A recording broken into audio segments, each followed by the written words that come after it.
What's up? Welcome to Tales Tomorrow. My name is Morrow, your storyteller for today, and with me we have some... Actually, we have no arms. We have no book.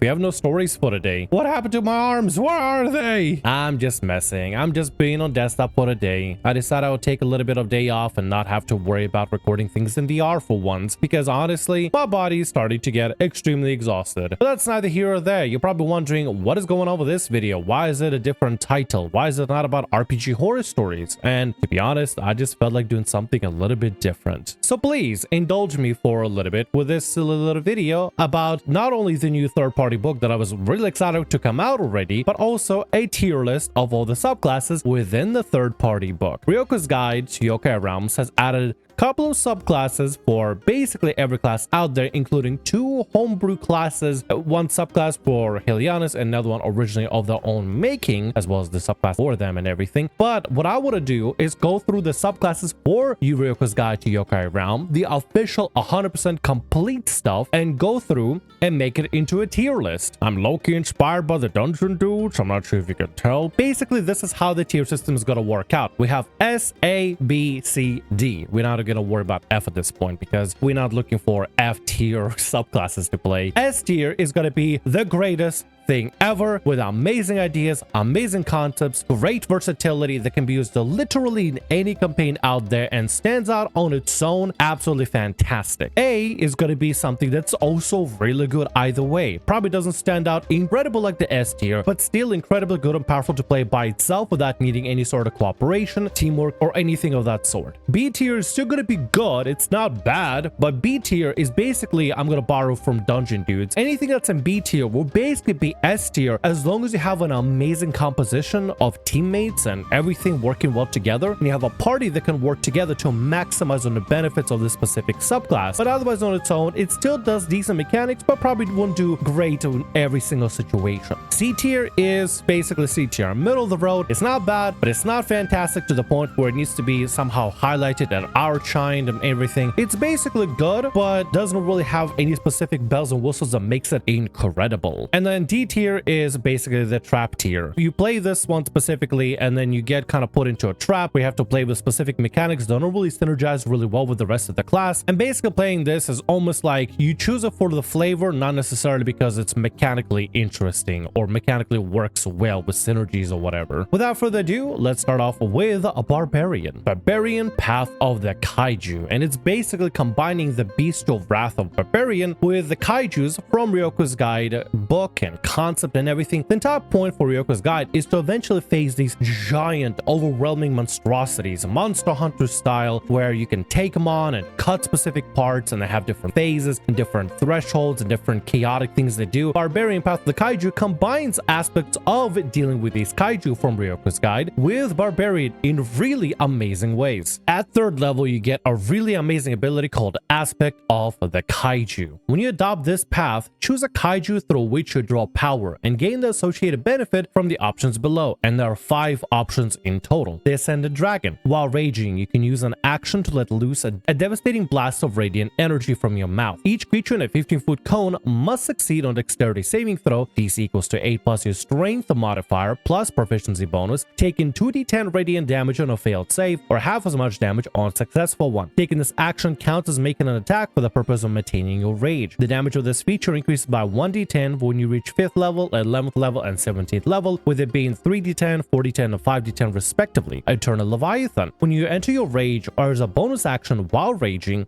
you can bellow an echoing cry. Each creature of your choice within 10 feet of you must succeed on wisdom saving throw, DC equals to 8 plus your con modifier plus your proficiency bonus, or have disadvantage on attack rolls against any target other than you until you start your next turn. The Titan Earth. You can use your constitution modifier in place of your strength modifier for strength checks, as well as the attacks and damage rolls of your unarmed strikes and weapon attacks. These checks and attacks are still considered strength based for the purposes of your other features. In addition, you gain tremor sense out for 10 feet. The Armored Cobbletail. While raging, if you move at least 15 feet straight forward a target and then immediately hit it with a weapon attack, the target takes an extra 2d8 bludgeoning damage from the attack. And the Infinite Tempest. The first time each turn while raging that you hit a target with a melee attack roll, you deal 1d6 lightning lightning damage to each creature of your choice within 5 feet of the target as lightning spirals out from the point of impact. You can switch your chosen kaiju each time you gain a new barbarian level. And this, in my opinion, single-handedly should already mark the subclass as an S rank. And we're not even talking about some of the other better features that enhance it even further. This alone allows you at 3rd level to start off with some incredibly powerful, incredibly versatile, like build-defining features that you can select. You can choose only one of them, but you can swap them out every single time you level up as a barbarian. Picking one of these, picking one of the 5 of these kind of defines your build in specific incredible ways. Ascended Dragon, great for cone damage and just AoE damage. Barbarians aren't exactly known for multi-targeting. They're great at single target battles, but when it comes to fighting several enemies at once, it could be a little bit of a problem. But compared to, let's say, for example, Breath Attack from Dragonborn, the Ascended Dragon Breath Attack not only does it radiant damage, which is pretty awesome that it does that, you know, not a lot of creatures have resistance to radiant damage, but also it scales your DC off your strength modifier, which means just dump everything into strength and just breath attack with everybody. And there is no cooldown. There's not like a limited, like, you can only use this feature once per proficiency. You can use it every single turn if you want to. It takes a whole action and does take up your extra attack, which does kind of suck. But at the end of the day, if you can maximize and position enemies just in a specific way, this could be great for giving you like that AoE multi-target damage that you can dish out, as well as your regular barbarian shenanigans that you do. Eternal Leviathan also is pretty great if you want to play more of like a tank build. It makes enemies focus on themselves instead of your allies. Get into the thicket of it, use Eternal Leviathan, and keep using Eternal Leviathan every single turn. Force enemies to basically mainly attack you while you're raging and cutting damage down to half. And then Titan Earth, in my opinion, is single-handedly one of the coolest parts of this feature alone. You just dump strength, ignore strength, put all your points into Constitution, the rest of it into Dexterity, forget everything else, and basically use Constitution as your damage modifier, which is incredible, and make strength checks using your con instead of strength. I mean, yeah, this is gonna kind of impact your strength saving throws, of course, but at the end of the day, you can just dump everything into con and just be the healthiest boy ever. Be literally a meat slab of a player character. Choose a Hill Dwarf for your player character so you get that extra dwarven toughness, increasing your maximum HP by 1, increasing 1 by every time you gain a level. At level 4, pick up the tough feat, and then you're gonna be the chunkiest, healthiest creature in all of the realms, whether it be Yokai Realms or regular realms, I don't know, whatever you play on. Armored Kabuto is kind of lame, but I mean, hey, if you're gonna be playing something like a goblin that can disengage from an enemy and move at least 15 feet towards an enemy, you can do some extra damage with that 2d8 bludgeoning damage, which would be absolutely fantastic as long as you can get the positioning just right and the movement just right. And finally, Infinite Tempest is great for when you want to club enemies together. Just deal extra 1d6 lightning damage to everybody within 5 feet of the initial target. It's just fantastic. Overall though, you have 5 great features to choose from at level 3 immediately, and we haven't covered the rest of the features. Apex Hunter, also level 3. You gain proficiency in medicine and survival skill. If you already have the proficiency, you gain proficiency in another skill of your choice. Additionally, you can take the brace action, stand up from prone, or mount a creature using only 5 feet of movement. Brace action is specifically unique to this setting because you're going to be dealing with a lot of large creatures, and kaijus are huge. And sometimes if you want to get over to the head or the wings of the kaiju, you're going to have to literally climb on it and basically climb it monster hunter style and get to specific parts and body parts to just cut those specific body parts and do damage to them. Brace action is basically something you take as a bonus action, and you can basically give yourself advantage on strength or dexterity saving throws when an enemy uses a shake off ability to try to basically throw you off their back with something. If you're not playing Ryoko's guide mechanics, so you're not using the kaiju battle mechanics, this feature really won't be coming up whatsoever, but overall getting extra proficiencies is always really nice. Kaiju Force level 6. When you enter your rage, you can increase your size and the size of your equipment. If you're smaller than large, you become large, and any objects you're wearing or carrying increase by the same relative amount. Your weight increases by a factor of 8 for each size category increase. If you lack the room to become large, you grow to the maximum attainable size. The growth lasts until your rage ends. Objects enlarged by this feature that are no longer in contact with you at the end of the turn return to the size they were before this feature affected them. While in this form, you can add your Constitution modifier to all strength checks and strength saving throws, and your weapon attack attacks deal extra 1d4 damage on a hit. So a little bit better and large spell effect just whenever you rage, which is always great. And this large size is fantastic, especially if you're going to be dealing with something large and huge and basically trying to climb on these large kaijus. Assuming you don't have any kaijus in your game, assuming you don't include these kind of mechanics, it's still pretty good. Extra 1d4 damage, adding con modifier to all your strength checks, that's always pretty cool, always pretty great. And as large, you get some little benefits here and there in general. But I mean, otherwise, cool feature, I guess. Transformation of the kaiju at 10th level. Here is where the build and a subclass becomes even more incredible because you can go further in to design a perfect build for your barbarian. You get the power to transform into a vassal of a kaiju when you rage. This kaiju can be the same as your aspect of the kaiju feature or a different one. So that means you don't have to have them be the same. For your level 3 feature, level 10 feature, you can have it be different to diversify your build. You get the Ascended Dragon. While raging, you and object you wear or carrying assume a pseudo-liquid form. In this form, you have resistance to fire damage, you're immune to the grappled and restrained conditions, you gain a swimming speed of 60 feet, you can move through other creatures' space and through gaps as small as 1 inch wide without squeezing, but you can't stop there. And you gain the benefit of half cover while submerged in water. The Eternal Leviathan. While raging, you adopt a translucent, ghastly form. In this form, you have resistance to cold and necrotic damage, and you can move through other creatures and objects as if they were difficult terrain. You take 5 force damage if you end your turn inside an object or a creature. If you are inside an object or a creature when your rage ends, you are shunted to the nearest unoccupied space and take 5 force damage for every 5 feet travel. The Titan Earth. When you use a Kaiju Force feature, if you're smaller than huge, you become huge instead of large, along with anything you're wearing. In addition to the effect of the feature, your reach increased by 5 feet and your weapon attacks deal extra 1d4 damage on a hit, 2d4 extra damage total, until your rage ends. The Armored Kabuto. While raging, you sprout large insectoid wings. You have a flying speed equal to your walking speed, and opportunity attacks against you have disadvantage. The Infinite Tempest. While raging, you crackle with lightning and you blow lands with booming claps of thunder. In this form, you have resistance to lightning and thunder damage, and you can use your bonus action to move in a straight line up to 30 feet, passing through other creatures without provoking opportunity attacks. Each creature you pass through in this way must succeed on dexterity saving throw, DC equals to 8 plus con modifier plus proficiency bonus, or take 2d6 lightning damage. Unlike the 3rd level feature, you can't actually rotate this one out. Whatever you choose at this point, you get locked into it. But man, if you combine this with a 3rd level feature, you can create a really incredibly powerful build already. You want to get flight? Take Armored Kabuto, and now you're Barbarian with wings, and you can fly and make sure that opportunity attacks against you have disadvantage, which is a nut in itself. If you want to go into becoming huge and deal extra damage and just being the largest thing in the universe, pick up Titan Earth. If you want to be able to have resistance to lightning and thunder, be able to zoom across for 30 feet and be able to strike enemies for 2d6 lightning damage through a dexterity saving throw, then pick up Infinite Tempest. Eternal Leviathan and Ascended Dragon also have their own benefits with a 60 feet of swimming speed, which is only good if you're going to be doing a lot of swimming, but if you want to have the fire damage resistance and immunity to grapple and restraint condition, and maybe be able to squeeze through a 1-inch gap, you can basically, with Ascended Dragon, become liquid, or Eternal Leviathan, become translucent, ghostly figure or whatever you are. Gain resistance to cold and necrotic damage at the same time.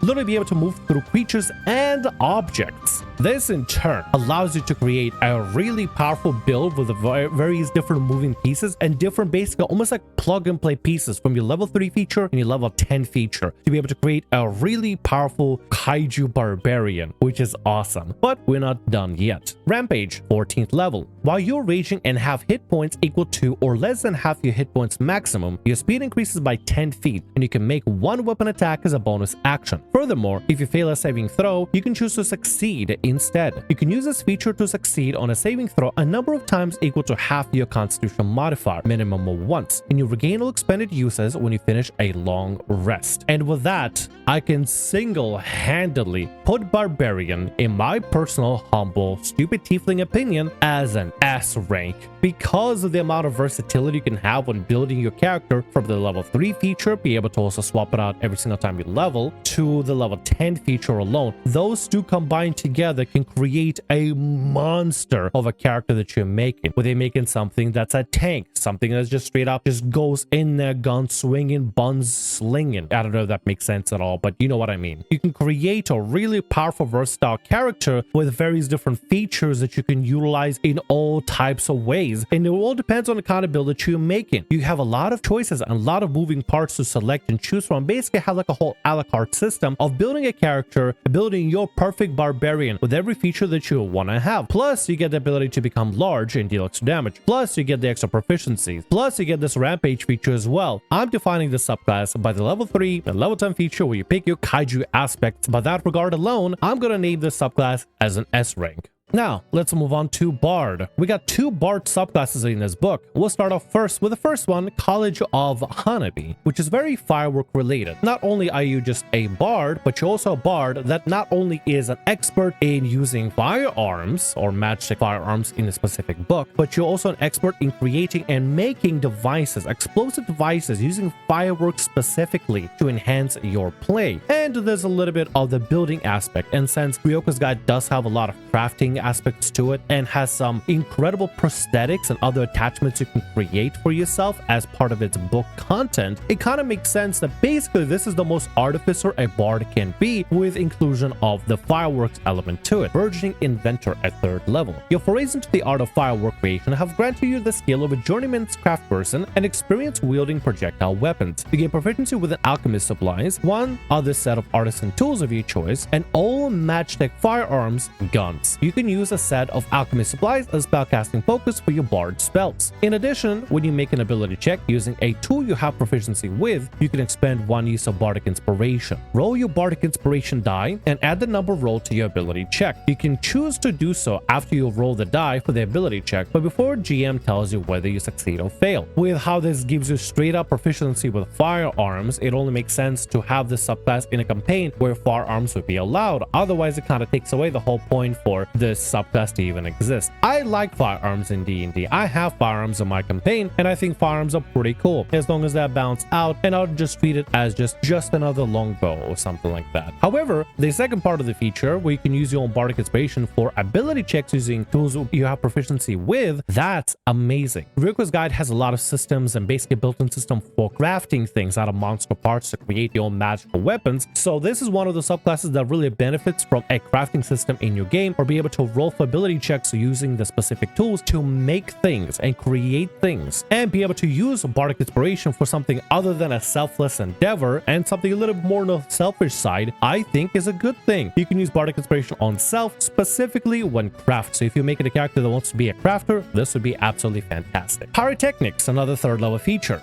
During a long rest, you can create a number of small magical pyrotechnics equal to your charisma modifier, minimum of 1. When you use one of the effects below, you expend 1 pyrotechnic. You can activate no more than 1 pyrotechnic per turn. Saving throws are always against your bard spell save DC. We have 4 features, or 4 choices. Kodama Candle. As a reaction, when you are targeted by an attack roll from a creature you can see within 15 feet of you, you can cause this pyrotechnic to emit a burst of light, imposing disadvantage on the triggering attack roll. A creature that doesn't rely on sight is immune to the effect. In addition, the creature must succeed on a Constitution saving throw or be blinded until the end of its next turn. Screaming Niue. As an action, you can throw this pyrotechnic to a point within 60 feet of you, where it creates smoke and lights in the form of a screaming Niue's head for the next minute. Each creature other than you within 30 feet of the point can hear or see the effect, must succeed on a wisdom saving throw or be frightened of it. Creature can repeat a saving throw at the end of each of its turn, ending the effect on itself and becoming immune to the effect of any screaming Niue for the next 24 hours on success. Raiju's Rupture. As an action, you can throw a pyrotechnic to a point within 60 feet of you, where it explodes, creating a thunderous boom that can be heard from 500 feet. Each creature within 10 feet of the pyrotechnic must make a dexterity saving throw. On a failure, a creature is deafened until the end of its next turn and takes a number of d6s of thunder damage equal to your proficiency bonus. On a success, a creature takes half as much damage and isn't deafened. And then when you do, wheel. As a bonus action, you can light this pyrotechnic, which propels you through the air. Until the end of your turn, you gain a flying speed equal to 30 feet plus 10 times your proficiency bonus. This movement does not provoke opportunity attacks. Overall, gives you 4 great options for reaction, bonus action for self, or just as an action to affect enemies, crowd control them, or do damage with them. Plus abilities to be able to blind enemies, frighten enemies, and even put them deaf weapon as well could also be useful, and Righteous Rupture, the further you level up and the higher your proficiency bonus gets, will become more powerful as you go on. There are improvements to this feature at 14th level, but we'll get to that later. Firework Display, level 6 feature.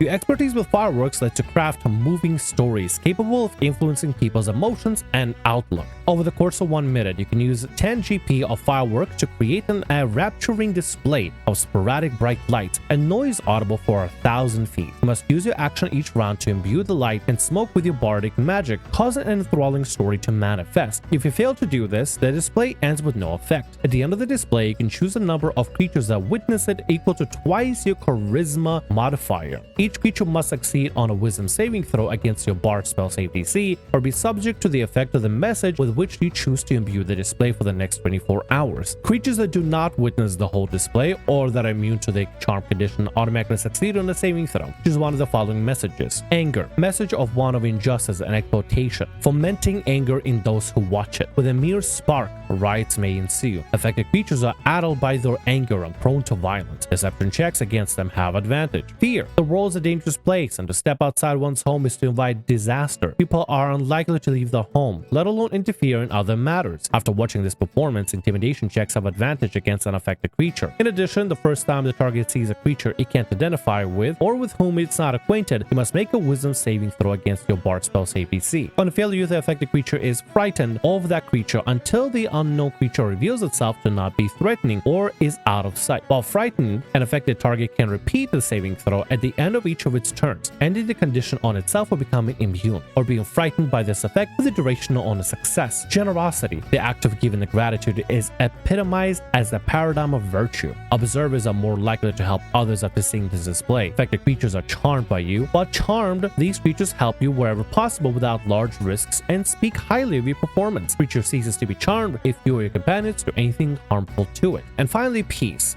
The story shows the utopia that awaits the world if all act with kindness and goodwill. Feelings of resentment are quelled and acts of violence are less likely after a community sees the display. Affected creatures are subject to the calm emotion spell. Once you use this feature, you can't use it again until you finish a short or long rest. This specific feature, I gotta be honest, depends on the type of campaign you're running. I don't know if it could be really useful very much at all. If you are running kind of campaign where maybe you're like going against a tyrant king, you're trying to inspire or trying to elicit some sort of feelings from maybe a rebel faction or a bunch of bandits or something or some such, this could be pretty cool, but you got to make sure that creatures actually watch your entire performance all the way through, and then have to also pass your wisdom saving throw as well in order to be affected by it, which is in itself a bit of a gamble, and you really got to work with your DM and with your party to try to figure out when is a good time to do this final performance in order to try to maybe elicit some kind of feelings towards unique creatures. And even then, it kind of limits itself to only creatures up to twice your charisma modifier. Let's say charisma modifier is 3. You can only affect 6 creatures, even though maybe like 20 or 30 or 40 witness your whole performance, which can be very selective. And I don't see a lot of bards using this feature outright unless specifically the campaign allows for this to happen. This feature does get improved at 14th level, but by not much. Cool feature, but very situational if it's going to be useful at all, depending on the campaign or your DM. And finally, Master of Illuminations at 14th level. Your Master of the Art of Hanabi can be seen in even your merest spark. Your Firework Display feature can affect up to 3 times as many creatures, and your pyrotechnics are enhanced in the following ways. Kodama Candle. The range increases to 30 feet, and the pyrotechnic shreds bright light in a 30-foot radius until the start of your next turn, causing all attacks against you to have disadvantage. A creature that doesn't rely on sight is immune to this effect. Screaming Niue. The radius of the effect increases to 40 feet, and creatures that fail the saving throw also take a number of d8 of psychic damage equal to half your proficiency bonus, rounded down. Creatures that succeed on saving throw take half as much damage and aren't otherwise affected. Ryu's Rupture. The radius of the explosion increases to 20 feet, and the damage dice increases to d8 when you do wheel. The flying speed granted lasts until the end of your next turn. Your movement does not provoke opportunity attack for the duration. Now, in this situation, yeah, it just basically enhances your other features as well. I still feel like the Firework Display feature is going to be very selective, but the improvements to the other stuff for Kodama Candle, Screaming Niue, Righteous Rupture, when you does wheel, that's all well and good. And with that, I am a little bit torn because at at first, this subclass had me at the first half. Like with the guns and the fireworks and everything and how it worked, it just had me. The firework display is just so selective specifically. I just don't know how much use it's gonna have. I mean, at the end of the day, you're a bard with guns and basically firework grenades. And that's amazing and already great as well. Plus, you're playing as a bard, and bard itself has a lot of versatility as it is already. So it only enhances your overall kit as a bard. But the firework display can be very, very situational, if any useful at all. You'd have to really work with your DM and really work with your party to try to find a way to perfectly have this effect work out. Maybe have some sort of a performance be put on to force certain creatures to look at it, because it has to be observed all the way through and finished until the very end, and still pass a wisdom saving throw before it even affects any creatures. It could definitely work really cool and really well, but it just depends on the campaign, your party, and your DM. And unfortunately, because of that, I'm gonna put this subclass as a B, mostly because this will be an S rank if everything lines up. If the planets align and the party works well together, and DM allows you to do the firework performance to potentially influence many people, potentially, or very important influential people, or even create riots in the streets among the bandits. Maybe get them all riled up and basically like take each other out or lower the numbers in general before you guys come in, clean up everything there. Next bard subclass is College of Masks. Very similar to College of Hanabi, but instead of fireworks, you're working with traditional Japanese masks or Eastern masks in general, and these masks get conjured up and have their own unique effect. A lot of versatility and a lot of choice for you to work with. Got a little bit on different side, more of a supportive side, less explosive side, so to speak. Your first feature, No Gaku Conjuration, third level feature, you have the power to conjure magical masks. As a bonus action, you can conjure one mask of your choice from the options below. It appears on your face or levitates in the air around you, and it lasts for 1 minute or until you use a bonus action to dismiss it or conjure another one. While conjured, your mask grants you advantage on performance checks, and you can use it to spellcasting focus for your bard spells. The type of mask you conjure also grants you additional benefits. Mask of Beauty. When a creature within 30 feet of you that you can see makes a saving throw to resist the effects of an enchantment spell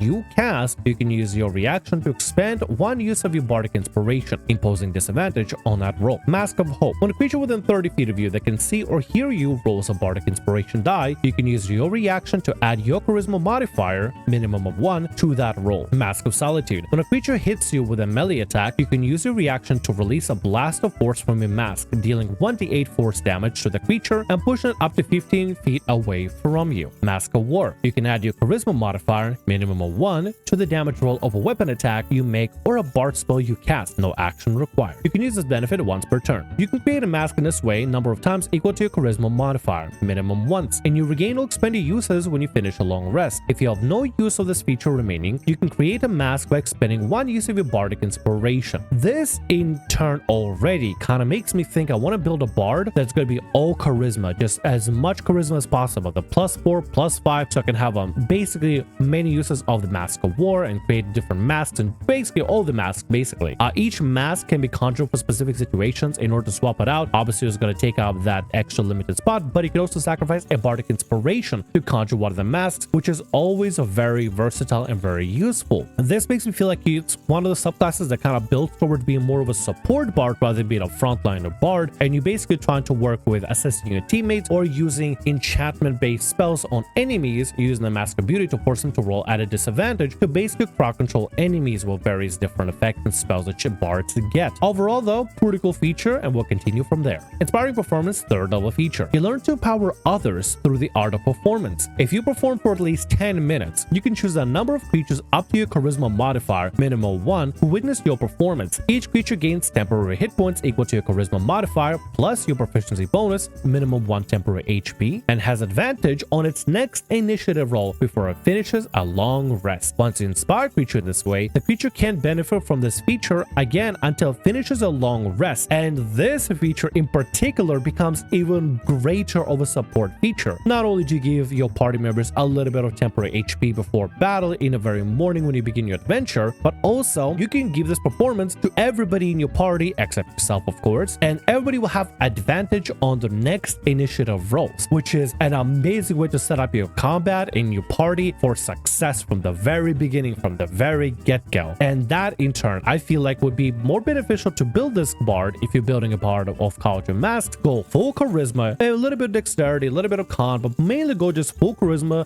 pump everything into charisma immediately, and basically be a support bard. Other features of this specific subclass kind of enhance that support ability and gives you a little bit more bells and whistles to play with, but overall though, this sounds like a really strong bard alone with this inspiring performance feature. Advantage on initiative rolls for the entire party except yourself is class in my opinion. I think it's fantastic. Stagecraft, 6th level feature. Your mastery of illusions and trickery grants you the power to move yourself and others through space. While you're on the ground on the surface, you can support you. You can use a bonus action to target one creature that is no more than a size larger than you within 60 feet of you. The target must succeed a charisma saving throw against your bard spell save DC, or you both teleport, swapping places. A creature can choose to fail this saving throw. You can use this feature a number of times equal to your charisma modifier, minimum once, and you regain all expended uses when you finish a long rest. Now, this feature is kind of a little bit strange because there's actually a spell that does the exact same thing in Ryoko's guide, but it's really awesome to see Stagecraft, or basically switcheroo spell from Ryoko's guide, be implemented as a class feature. This alone would be amazing to be able to swap yourself with maybe one of the heavy hitters, or maybe swap yourself with one of the casters and move yourself with somebody else, or maybe even potentially force an enemy into a horrible position by teleporting them into the thicket of your party, which will give everybody in your party a little bit of leeway to just start pummeling on them, or to get yourself out of a tight bind by teleporting with an enemy. Obviously, enemies have to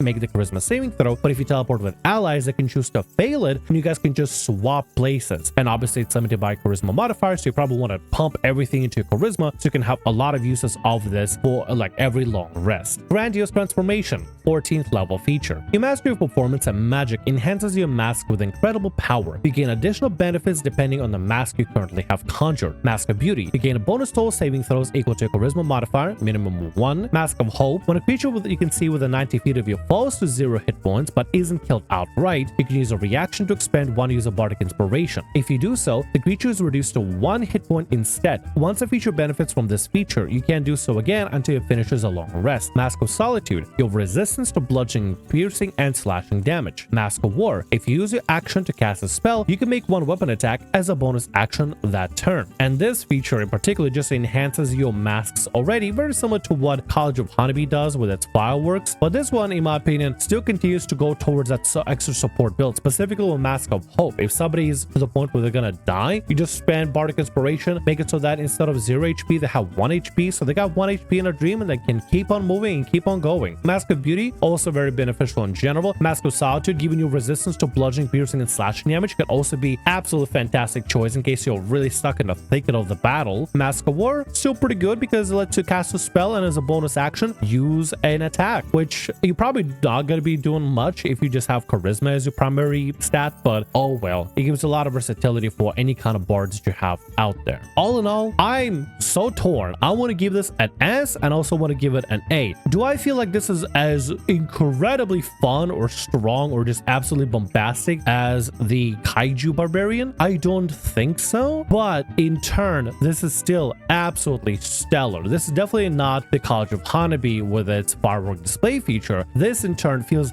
a lot more, maybe like a really high A. I feel like I would confidently be able to give this a high A. S-Rank I feel like is more of a cream of the crop kind of thing, and Barbarian with the Kaiju gives you that build work that you can build various different builds, while this kind of forces you to play more into a support role. I suppose you could mix and match different ways to make this specific subclass work, but I feel like in my headcanon at least, this would be an amazing support in general with its masks and be able to give advantage to your allies as well, and focus on pumping all your points into charisma so you can have a lot of access to those features and maximize your spellcasting. Be more of a spellcasting bard than anything. All in all though, I'll feel confident to give it a high A that is barely an S rank. Cleric Shrine Warden domain combines the aspect of being like a shrine warden from like the Eastern folklore and the shrines. From the very beginning, we have the domain spells, and before we can really cover the domain spells, we got some spells that are being added, a specific part of this domain that I think needs to be covered first. We have Protection, Extract Shiriko Dama, Rock Tomb, Bakira's Blessed Blizzard, and Magasuchi's Lantern. So before we look at the entirety spell list, let's go cover the spells first.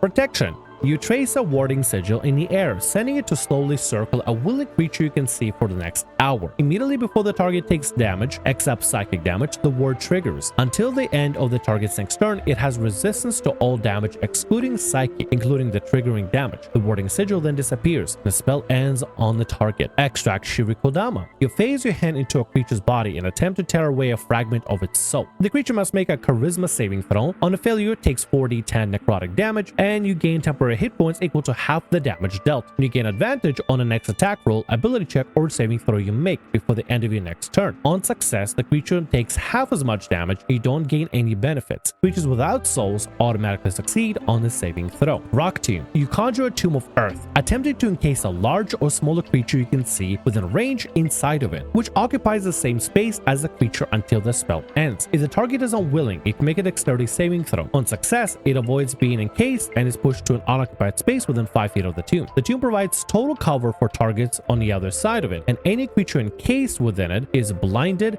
and restrained. The tomb is an object with AC 16, 50 hit points, immunity to poison and psychic damage, and vulnerability to thunder damage. Reducing the tomb to 0 hit points destroys it and ends the spell. Bakuri's Blessed Blizzard. You invoke the tenets of the Heavenly Dragon Bakurio, rewarding those who struggle and punishing the dishonorable. A freezing storm radiates from you in an aura within 20-foot radius, covering allies in icy armor and freezing foes. The aura lasts for the duration as it moves with you centered on you. When you cast a spell, and when a creature you can see enters the area for the first time on its turn, you must decide whether you wish to bless the creature. If you do so, the creature gains +2 bonus to its AC while in the aura. Once you bless the creature, it remains blessed until the spell ends. If you choose not to bless the creature, it must make a Constitution saving throw. On a failure, it takes 3d10 cold damage, and its speed is reduced to 0 feet while in the aura. The creature can repeat the save at the end of its turn. On successful save, the speed is halved while in the aura. And finally, Magazuchi's Lantern. A warm ethereal light in the shape of Kodama's spirit lantern surrounds you for the duration, creating dim light in enrapturing patterns in an aura within a 10-foot radius. Until the spell ends, the aura moves with you, centered on you. When you create the aura, you can designate any number of creatures to be unaffected by it. A creature that starts its turn in the area, or that enters the aura's area for the first time on its turn, must succeed on a wisdom saving throw or be charmed by you. The charmed creature is incapacitated and moves only if you verbally or gesturally command it to use its reaction to move. You can command it to use its reaction to move with you as you move, in which case it makes every effort to stay within the aura. Creature that leaves the aura ceases to be charmed at the start of its next turn. The effect ends early for the affected creature if it takes any damage or if someone else uses an action to shake the creature out of its stupor. Creature that ceases to be charmed by this spell knows that it was charmed by you and has advantage on saving throws against the spell for the next 24 hours. That is a lot to cover, and especially Magazuchi's Lantern is very complex. Not every Ryoko's Guide spells are that complex, I'll be honest, as I've actually covered them and integrated all those into my campaign, but some of them could be extremely wordy and very peculiar, like Magazuchi's Lantern. However, with that all in mind, we have Protection from Evil and Good, Sanctuary, pretty alright, Protection and Silence, good with Silence, Dispel Magic, Extract Shirikodama, pretty cool with Shirikodama, honestly. Guardian of Faith, Rock Tomb. I kind of like Rock Tomb, honestly. I think it's pretty neat. Bakuri's Blessed Blizzard, and Magazuchi's Lantern at 9th level, which out of the two, I really like Bakuri's Blessed Blizzard. I feel like there's just the entire vibe of the Ryoko's spells. It has something to do with elements, like almost like from Avatar The Last Airbender, but also with spiritual stuff, both like blessed spirits, but also haunted spirits. It's a very, very spiritually themed kind of spells, very elements and spirits, and it's really cool. I really like what they got going on with spells and with this book, but either way, with this lineup of domain spells, I feel like it's pretty solid. It probably is not the best I've seen out there, but it's pretty solid. Bonus proficiencies at first level feature. You get proficiency with martial weapons and heavy armor. Also at first level, you get Enrapture. Once per turn, when you hit a creature with an attack roll, you can attempt to expel or trap the creature. The creature must succeed on Charisma saving throw against your Cleric spell save DC, or suffer one of the following effects of your choice. The creature is pushed away from you a number of feet equal to 5 times your proficiency bonus, or a creature's speed is reduced by a number of feet equal to 5 times your proficiency bonus until the end of its next turn. You can use this feature a number of times equal to your wisdom modifier, regaining all expended uses when you finish a long rest. Basic allows you to push an enemy away or force them to basically not be able to run away as fast, which is pretty cool. Channel Divinity Consecration at 2nd level. You can use a Channel Divinity to imbue an area with divine magic. As a bonus action, you target a point within 60 feet of you, causing a small expect your shrine to appear and radiate magic in a 20-foot radius aura for the next 10 minutes. When you use this feature, choose a blessing or curse from the options below, and then choose a number of creatures you can see up to 1 plus your wisdom modifier, minimum of 1 creature, to be affected by the shrine's magic. Blessing of Fortune. An affected creature in the aura can add 1d4 at attack roll, ability check, or saving throw it makes. The creature can wait until after it rolls the d20 before deciding to use the Blessing of Fortune, but must decide before the outcome is determined. It then can't gain this benefit again until the start of its next turn. So like slightly weaker bless basically, but very similar to the effect. Blessing of Power. When an affected creature in the aura hits a target with an attack roll, it can deal an extra 1d6 radiant damage to the target. It then can't gain this benefit until it starts its next turn. This damage increases to 2d6 when you reach a 11th level in this class. Blessing of Hope. An affected creature in the aura is immune to frightened condition, and it gains 1d4 temporary hit points when it ends its turn there. Curse of the Void. An affected creature that enters the aura the first time on its turn or starts its turn there must succeed on a Constitution saving throw or be blinded until the start of its next turn. Curse of Pain. An affected creature takes 1d8 necrotic damage when it enters the aura for the first time on its turn or starts its turn in the aura. The damage increases to 2d8 when you reach 11th level in this class. Curse of Panic. An affected creature that enters the aura for the first time on its turn or starts its turn there must succeed on Wisdom saving throw or become frightened of the shrine until the start of its next turn. For a channel divinity feature, this is pretty amazing. You basically get to play a buff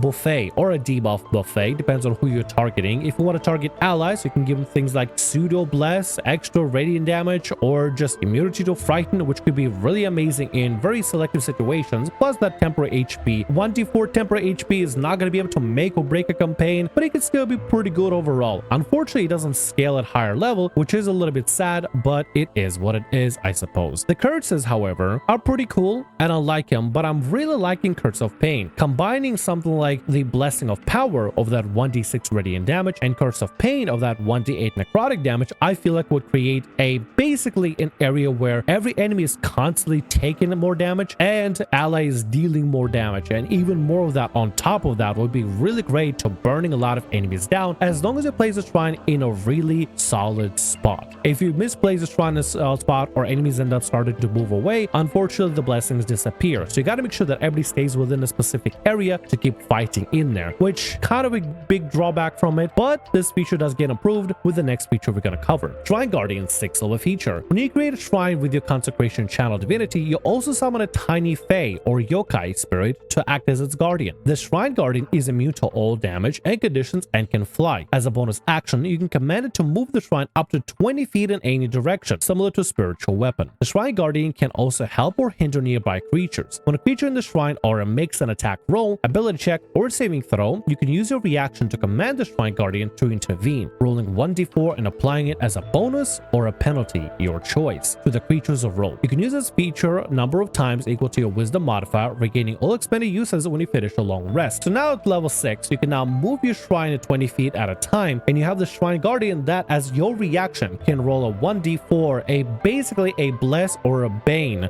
effect onto allies or enemies for attack rolls, saving throws, ability checks, which is absolutely fantastic in my opinion. Overall, it's one of those features that complement the channel divinity feature further and enhance it and make it even better, which is what I really like. Basically make you feel like a support cleric that's going to be putting up this field and forcing enemies to stay within this field, and you're going to be using your Enrapture feature in order to try to basically force enemies to stay within your area of attack or try to push him into your specific shrine effect in order to make sure they maintain and stay within that area. You want to keep your allies and enemies within your channel divinity consecration effect for them to gain the buffs and debuffs. Divine Strike 8th level feature. Basically every cleric gets this, or every other cleric gets it, but you gain the ability to infuse your weapon strikes with divine energy. Once on each of your turns, when you hit a creature with a weapon attack, you can use the attack to deal an extra 1d8 radiant damage to the target. When you reach 14th level, the extra damage increases to 2d8, kind of making you be more of a melee or a weapon-based specific cleric than anything, which is kind of cool, but it really depends on if you're going to be maximizing more into wisdom or more or into your weapons and stuff.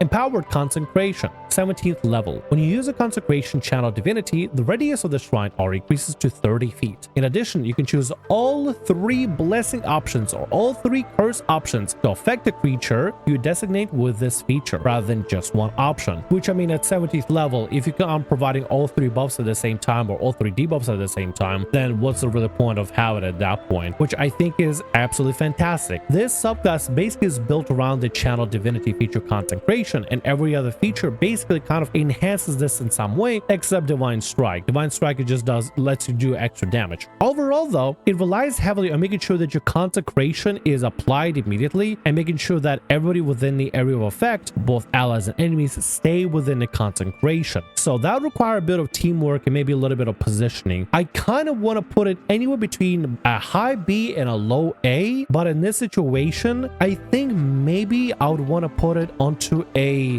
B potentially. This is not a bad subclass at all, but if with a proper amount of teamwork and a proper comp, if you and your party play really well together and have really good positioning, you could really maximize a lot onto this specific subclass. So I feel like I want to put this into a really high B, mainly because in a really good teamwork, in a really good composition, and with a really good strategy with your team and party, this could be an incredible subclass to make sure that everybody stays constantly buffed and enemies stay constantly debuffed, and you basically face roll over every enemy entirely. Otherwise, without much of teamwork and grouping, I mean, I suppose you can buff yourself, but at the end of the day, I feel like you want to kind of maximize by buffing everybody together or debuffing a bunch of enemies together. But it forces enemies to stay in the area of effect. If they don't stay in the area of effect, they don't get the debuffs or the buffs. Next up is Druid Circle of the Yokai, and immediately I'll let you know right now, it is one of the craziest subclasses that I've seen aside from Kaiju Barbarian from Ryoko's guide, specifically because this subclass breaks the limitation of beast only wild shapes to expand it to Fae, Celestials, Fiend, monstrosities, and basically all the yokai from the third-party book of Ryoko's guide to Yokai Realm. But with that in mind, go ahead and start off with its 2nd level feature, Circle Spells. You'll form a bond with the yokai, mysterious spirits that populate the land. Your connection to the yokai grants you access to some spells when you reach certain levels in this class, as shown on the Circle of the Yokai spells table. Once you gain access to those spells, you always have it prepared, and it doesn't count against the number of spells you can prepare each day. If you gain access to a spell that doesn't appear on the Druid spell list, the spell is nonetheless a Druid spell for you. Out of all these spells,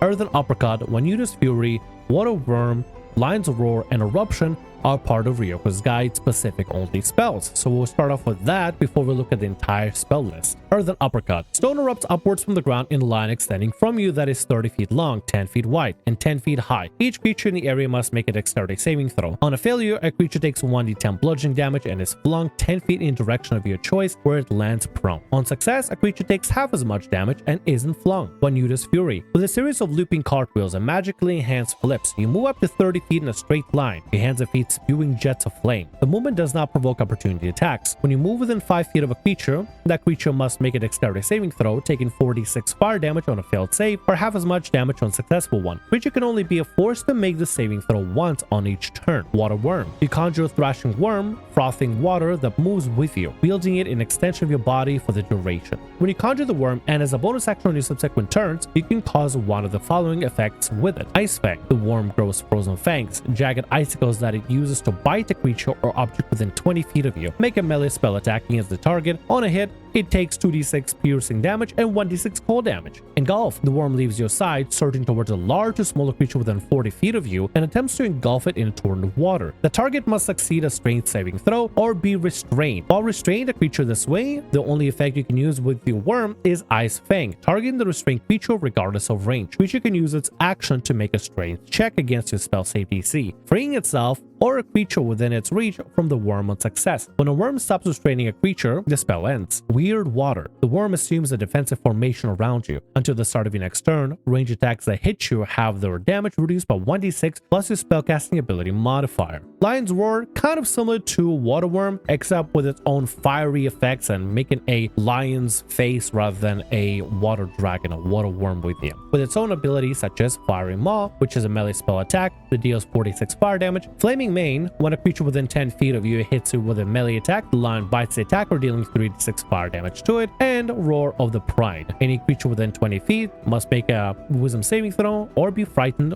of you until the spell ends. And finally, Eruption. You stamp your foot, causing the ground to fling upwards and form jagged spikes of rock in a 20-foot radius circle centered on a point of stone or earthen surface you can see within range. The area becomes difficult terrain, and each creature in the area must make a strength saving throw. On a failure, a creature takes 4d8 piercing damage and is thrown 2d6 plus 10 feet directly away from the surface, which can include vertically. On success, a creature takes half as much damage and isn't thrown. Creatures that are huge or larger have advantage on the saving throw. Each 5-foot diameter portion of the difficult terrain requires at least 1 minute to clear by hand, which in itself is feeling a little bit more Avatar: The Last Airbender for the elements themselves and the spells themselves, but it's kind of like the thematic purpose and thematic approach for a lot of Ryoko's spells. And with that in mind, looking at the entire spell list, I can already see the new spells from Ryoko's guide being pretty useful in general, but also invisibility, always good. Haste, absolutely fantastic to have, and for a druid no less. Compulsion, pretty alright. Dominate person, pretty okay. And a 10th level animate object. It's actually part of a specific class feature that you get at 10th level, but either way, we can cover that as we go on. Overall though, I feel like circle spells, honestly, are pretty top notch. I really like them. Yokai Wild Shape, second level feature. Your circle's connection to the realm allows you to assume more powerful yokai forms. In addition to mundane beasts, you can use a wild shape to transform into any beast, celestial, construct, fae, fiend, monstrosity, or plant yokai with a CR up to the value in a circle of the Yokai Wild Shapes table for your druid level. You do not gain access to the legendary actions of a creature you transform into. And with that, we also have an entire table that includes monsters from Ryoko's guide to Yokai Realm that are celestial, fae, monstrosities, plants, and everything, which is rather interesting, having a wild shape that transcends the beast only limitation. Now, if you're not using the monsters from here, you and your DM in whatever campaign you're working with, you could potentially discuss the ability to transform or allow yourself to shapeshift into specific creatures from fae, monstrosities, fiends, and plants that seem fitting for the campaign. Maybe some sort of like a spiritual, some sort of bestial kind of things. Potentially, maybe even some monstrosity versions of beast creatures, such as I don't know, an owlbear or something. I think that'd be kind of cool. It's kind of being balanced out to use a lot of the yokai specific from Ryoko's guide. However, I don't see why you couldn't homebrew your own selection of creatures that you can work with you and your DM to see what kind of different creatures it can become. It would be rather fascinating to see a druid specifically wild shaping into something that isn't beast for once, and I really love that idea for this subclass. But it all depends on if the specific features for this subclass complement this even further to make this a really strong subclass or kind of a weak subclass. In addition, while in any form using a wild shape, you retain more of your druidic power, granting the following benefits. You can speak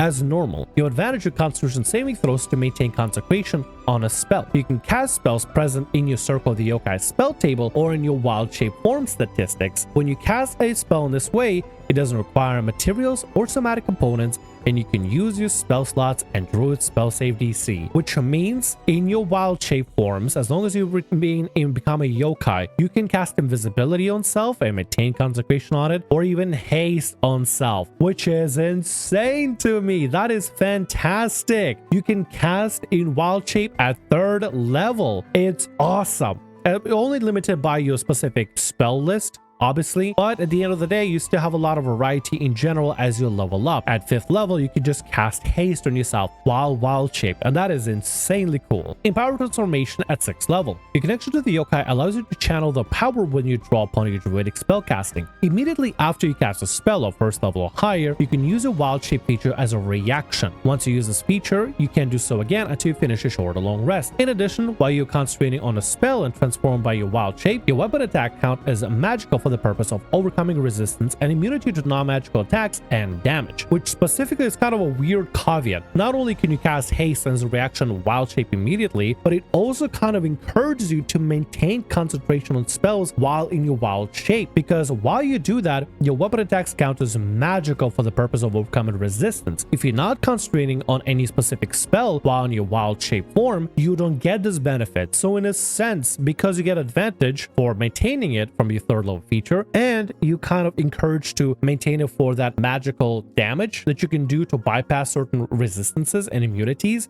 That in itself is rather fascinating because it's actually encourages you to concentrate on spells while in wild shape to gain all these benefits, which is really interesting that it encourages you in such a unique and interesting way. It's actually really hacking cool. I really like this. Back in the yokai level 10th feature, you have the power to call upon the Fey yokai in inhabited objects. You can cast animate object spell as an action without using a spell slot or material component. When you cast a spell this way, the effect lasts for next 10 minutes, after which time the magic ends and the target returns to normal. Once you do so, you must finish a long rest before you can cast it in this way again, which basically gives you animate objects at 10th level, which is kind of cool and kind of neat. It really depends on the situation and how you use it, but let's move on. Yokai Fortification, 14th level. Your yokai forms overflow with magic, fortifying your connection to the spirit realm. If you drop to 0 hit points while transforming to yokai within your wild shape, you can use your reaction to instantly use wild shape again, expending a use of normal, and any remaining damage carries over to your new form. Once you use this reaction, you can't do so again until you finish a short or long rest. In addition, while transformed by your wild shape, if you use an action to cast a spell, you can use your bonus action on that turn to make one attack, which is also really heckin' cool. Let's say you're playing something really tanky at 14th level and you drop to 0 HP and you go back to regular form. As a reaction, just go back to wild shape and basically reset your health bar to something really healthy and chunky, so you don't have to basically take damage for yourself already as is. I really like how this specifically focuses on the wild shape feature, and especially how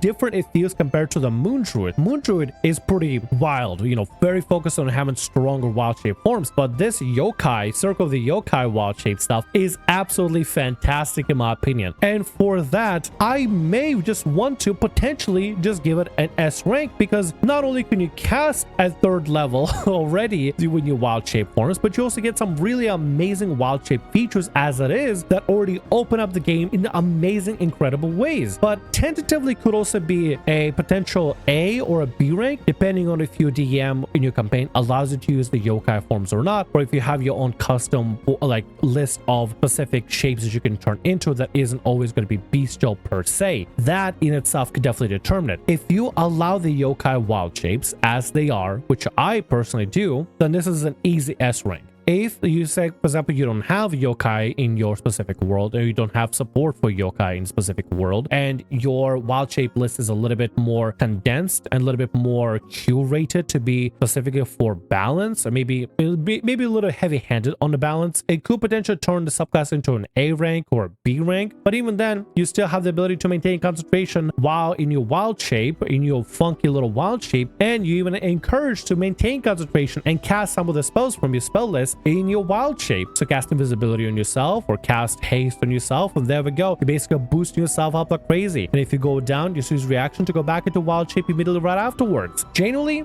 from all the features as they are, I would label this as an S rank. Fighter, Skeletal Blade. You literally use your bones and your body as your weapon. Your body, your bones specifically, are your weapon. Hopefully you drink milk and your bones are not squishy, because your bones are gonna have to be very nice and sturdy. We're starting off with Malleable Physique at 3rd level. You have the power to manipulate your skeleton, shifting your proportions, height, and appearance. As an action, you can alter your form, becoming up to 1 foot taller or shorter, and changing your facial features by altering the shape of your skull. You must remain in a form that has the same basic arrangement of limbs, and you can't change the color of your eyes, hair, or skin. Otherwise, the extent of the transformation is up to you. To discern that you're disguised, a creature can use its action to inspect your appearance and must succeed on intelligence investigation check. DC equals 8 plus your constitution modifier plus proficiency bonus. The transformation persists until you use your action to end it, or until you begin a long rest. You can use this feature a number of times equal to your constitution modifier, minimum once, regaining all expended uses when you finish a short or long rest. Flavor wise, it's cool and all, and kind of adds a little bit of that mysterious, like maybe you're more like a hidden warrior that tries to change your form because you're on the run as an outlaw or some such. But overall, aside from roleplay specific features, I don't know how strong this ability would be really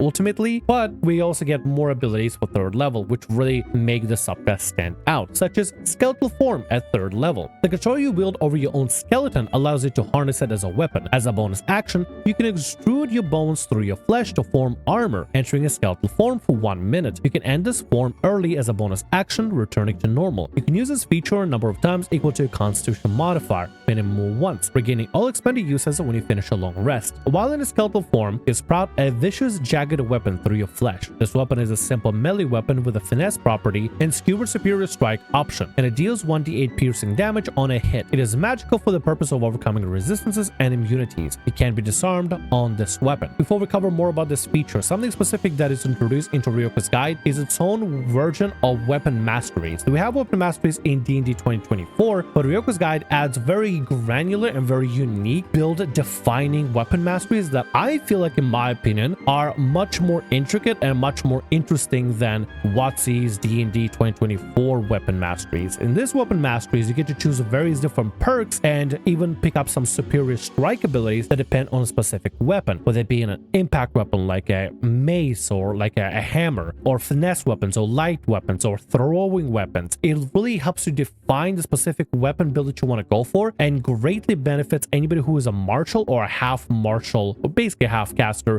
class in D&D. It's really cool and I highly recommend looking into it for yourself. But basically, it's just a more expanded, more granular, and more deeper version of the weapon mastery system. You also gain one benefit of your choice from the list below. Your reach increases by 5 feet. Your walking speed increases by 10 feet. You gain a climbing speed equal to your walking speed. You gain a +1 bonus to AC. You gain temporary hit points equal to your constitution modifier at the start of each of your turns, minimum of 1. As a bonus action while in a skeletal form, you can change your skeleton again, exchanging your current benefit for a new one. The damage of your blade weapon increases when you reach certain levels in this class to 1d10 at 10th level and 1d12 at 15th level. With this specific form, I feel like the best way to play this specific character is either dual wield weapons or have one weapon and have a shield nearby, and the weapon that you have is the weapon that you just make straight up out of your bones. I'm assuming, I just imagine in my fantasy, you take out your spine somehow and you use that spine basically as like a sword or like a long sword or a rapier or some such. Maybe like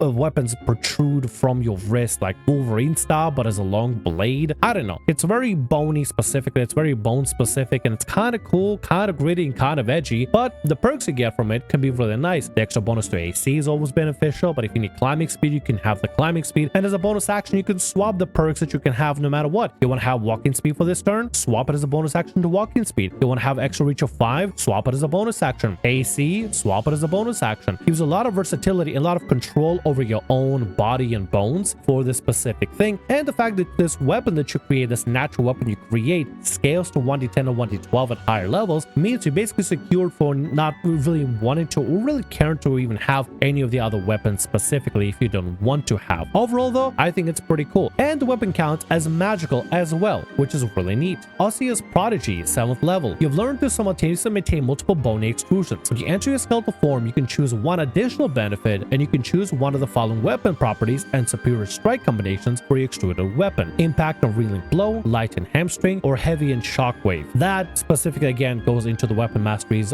for the Ryoko's guide, but to explain in layman terms, you can turn your sword into a mace, or maybe into a light weapon, I guess maybe a short sword, or I guess for the property of a short sword, or a heavy weapon like a great sword or like a warhammer, and it still maintains the property while also still being a simplified one-handed weapon that you don't need to even wield with 2 hands. Just a way to change the property of the weapon and get specific weapon strike or superior strike with it, or the weapon masteries that relate to it. But otherwise, it's just, like I said, if you use the Ryoko's weapon mastery system, you can definitely benefit from it, but you can also homebrew something from, I don't know, the new 2024 D&D weapon masteries as well. Skeletal Knight, 10th level feature. Your mastery of a skeleton allows you to focus into more powerful forms. You gain +1 bonus to attack and damage rolls made with your skeletal blade. This bonus increases to +2 when you reach 18th level. Further, Furthermore, when you enter your skeletal form, you can enhance yourself with one of the following additional benefits. You sprout skeletal wings and gain the ability to magically fly. Gain a flying speed equal to your walking speed, and you can hover. Gain resistance to cold, lightning, necrotic, and poison damage. When you hit with a melee attack, the attack deals an extra 1d8 necrotic damage. When a creature starts its turn grappled by you, takes 2d12 piercing damage. And this in particular is something to consider. This doesn't have any limitations on like any particular armor, so you can have a plate armor and still be able to fly with plate armor. And as a fighter that can have heavy armor, be able to fly and have plate armor would be absolutely fantastic. Or if you need to gain resistance to cold, lightning, necrotic, and poison, you can do that as well. Or if you're more of a grappler, you can deal extra 2d12 piercing damage of whenever you grapple any specific enemy, focusing on a more grapple type of playstyle if you really wanted to. This just enhances things more in very similar way like the Barbarian of the Kaiju path, where you basically get to pick like a whole smorgasbord of things, but instead of just as permanent features, you get to choose the features whenever you use the abilities as the specific fighter subclass, which is really cool. It lets you have a situational ability to basically augment yourself for any situation imaginable, which is perfect. You need wings, you give yourself wings. You need resistance, give yourself resistance. You want to do more damage, you can do more damage. You're a grapple master and you want to keep grappling stuff, you can grapple. And your skeletal weapon also gets enhanced as well, and it keeps enhancing up to 18th level. One with nothing, 15th level feature. Your skeleton is empowered with regenerative magic. If you reduce to 0 hit points while in your skeletal form, your transformation ends and you're reduced to 1 hit point instead. Once you use this feature, you can do so again until you finish a short or long rest. And finally, living weapon, 18th level. When you enter your skeletal form, you gain 2 additional benefits for the duration of your transformation, which can be chosen from either the skeletal form or skeletal knight features, which is always just a nice way to pick up more perks along the way, honestly. The fact that you can choose different features, different effects that go up whenever you transform though, is really cool. And I love the fact that you can get more effects and more different ways to build yourself for different situations. It's very situational specific and it gives you a lot of choice midway, which could be complicated for some of the newer players, but for somebody that has played for a while and wants something a little bit more zesty and spicier of a fighter, I think this is really, really cool. And for the options alone, while this gives a lot of choice whenever you choose your skeletal form, I don't think it's going to be as powerful some of the features from the Barbarian path of the Kaiju features, just on their own alone, like by standalone features that you pick out from your path specific on your Barbarian compared to these features. These would be great and those would be very versatile and fantastic. And choice is always an amazing thing in my opinion, especially when you can kind of versatile and build yourself and morph yourself for various different situations, whether you need extra reach, walking speed, extra armor, temporary HP, whatever that you need. I don't think it's going to be as powerful as Barbarian, but overall I can confidently put it into a really, really, really high A, almost reaching towards the S tier. But this in general, in my opinion, feels like a wonderful, fantastic fighter subclass that I would love to even play myself, honestly. A lot of versatility, a lot of flexibility, a lot of really cool things you can do, especially at 10th level. Imagine a plate armor wearing knight that sprouts bone armor on top of it and has bone wings. The idea for it sounds so cool, and you basically fly around for a whole minute and it's fantastic. Monk, Way of the 8 Gates, kind of focuses more on the chi and having all these connections and different parts of yourself, the inner soul, be unlocked. And as you level up, you unlock all these specific gates. Some of them can be more like elemental, others can be more metaphysical, and some can be more spiritual, almost like chakra gates. If you imagine your body being like covered in chakra gates, basically, as you unlock different chakra gates, you get certain benefits. Starting off with some of the 3 ones you get from 3rd level: Gate of Earth, Gate of Water, and Gate of Air. Gate of Earth reflects being a strong physical and spiritual foundation. Your key grounds your center, fortifying your body. When you use Patient Defense or Step of the Wind, you regain hit points equal to your Wisdom modifier, which is always well nice. Gaining extra healing on the side, it's always well and good, especially as it trickles down over time. Gate of Water. The Gate of Water reflects a being's natural ebb and flow of ki through the open gate. You have additional number of key points equal to your Wisdom modifier, minimum of 1, which is stellar. Monk, especially at early level, can't have have enough key points, and even a higher level could always benefit from having even more key points specifically. So in fact, it actually benefits you to put in some points and pump some points into wisdom for this specific subclass. I mean, monk already relies on wisdom and dexterity, you know, for the features and everything, but this way that you can feel confident that every point of wisdom you put into is going to benefit double back with more key for you to use, and there's ways to spend key add later on. Gate of Air expresses a being's powerful voice, the tool through which it communicates with the world. When you hit a creature with a melee attack, you can spend 1 key point to issue a challenging roar. If the creature can hear you, it has disadvantage on attack rolls it makes against creatures other than you until the end of your next turn, which now that you have the extra key to spend, you also have ways to spend them in very unique ways, which Gate of Air is kind of cool, especially if you want to play more of a tanky role or have to play more of a tanky role. Gate of Flame, 6th level. The Gate of Flame reflects amongst a blistering power and speed, an eternal pool of coiling frantic energy. When you use your flurry of blows, you can make 1 additional unarmed strike as part of that same bonus action. You can use this feature a number of times equal to your wisdom modifier, minimum of 1, and you regain all expended uses when you finish a long rest. More attacks, part of the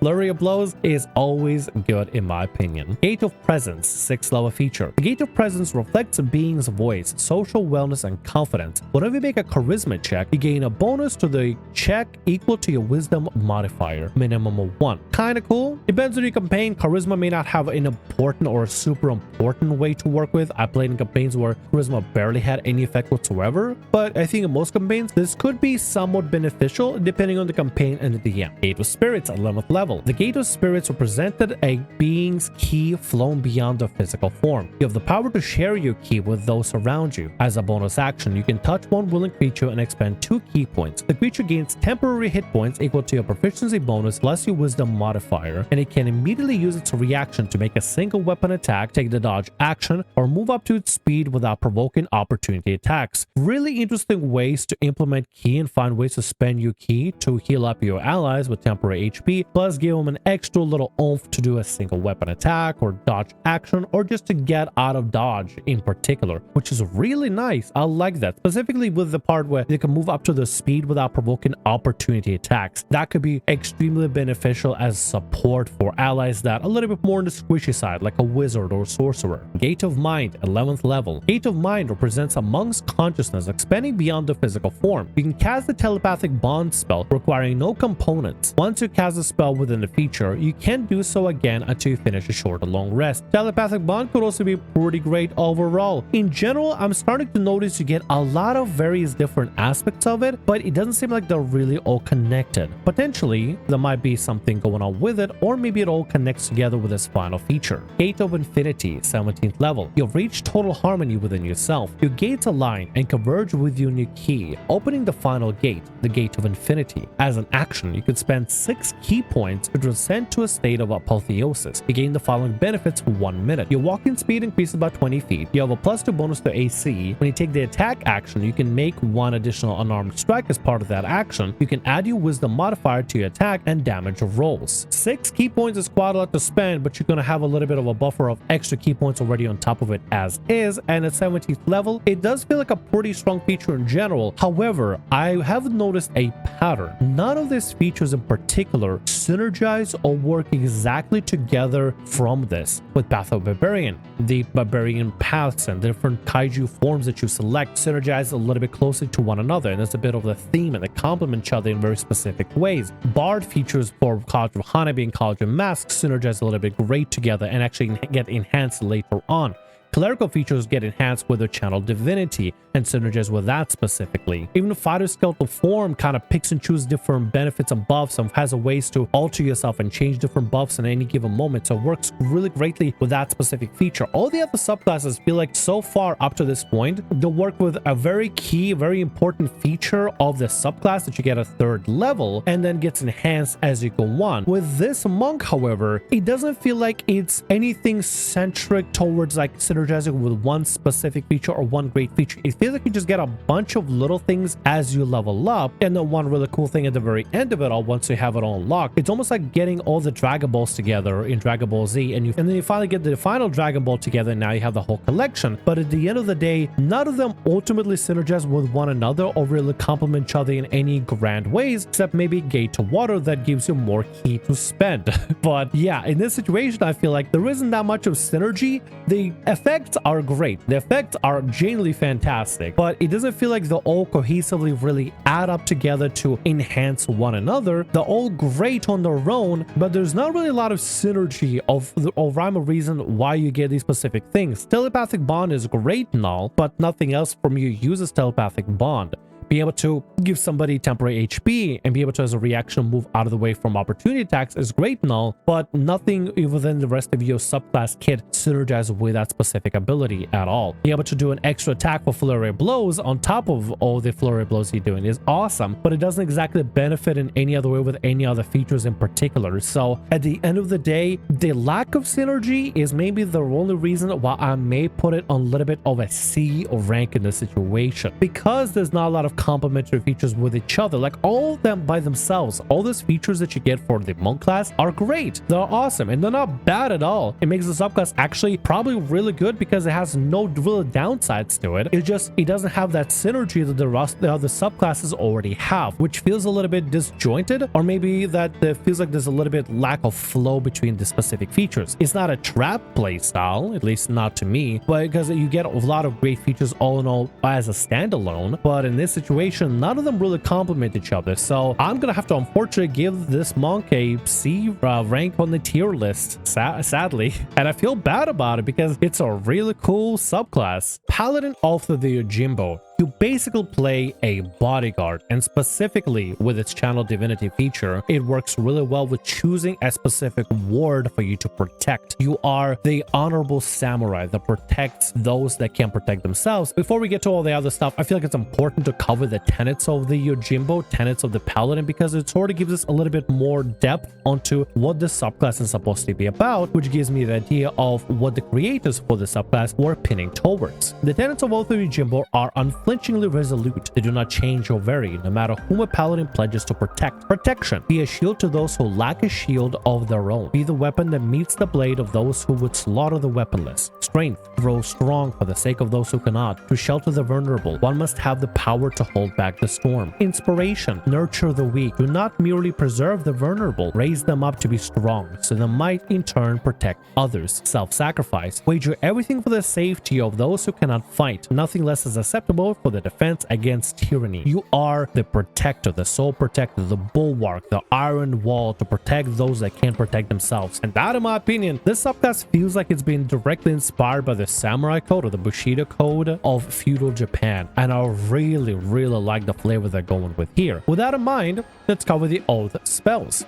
Similar to Cleric and Druid and stuff, the old spells have been changed slightly to include some of the stuff from Ryoko's guide, but overall we have Heroism, Sanctuary, Earthskin, Warding Bond, Spirit Guardians, Switcheroo, Death Ward, Steel Skin, Valkyrie's Blessed Blizzard, and Wall of Force. Before we cover the entire thing, let's focus just on the new spells added. Earthskin. At your touch, the skin of a willing creature hardens with stone-like fortification. Its speed is reduced by 5 feet when you cast the spell. At the start of each of the target's turn, it gains 2d4 temporary hit points. When the spell ends, the target loses any remaining temporary hit points granted by this spell. Switcheroo. You attempt to switch places with a large or small target within range that you can see. The target must succeed on charisma saving throw or instantly teleport to your space while you teleport to the one in previously occupied. The spell fails if there's not enough space to accommodate either the teleporting creatures. A willing creature can choose to fail the saving throw. Steel Skin. You reinforce a willing creature's skin with tenacity and strength of steel. For the spell's duration, the target's base AC is 19. A shield's benefit applies normal, and at the start of each of its target's turns, it gains 2d6 temporary hit points. When the spell ends, the target loses any remaining temporary hit points granted by this spell. And of course, Valkyrie's Blessed Blizzard we already covered in Cleric. Looking at this entire spell list, Heroism, Sanctuary, pretty standard. Earthskin, Warding Bond, we have a lot of defensive protection spells. 9th level Spirit Guardians, pretty interesting one to have for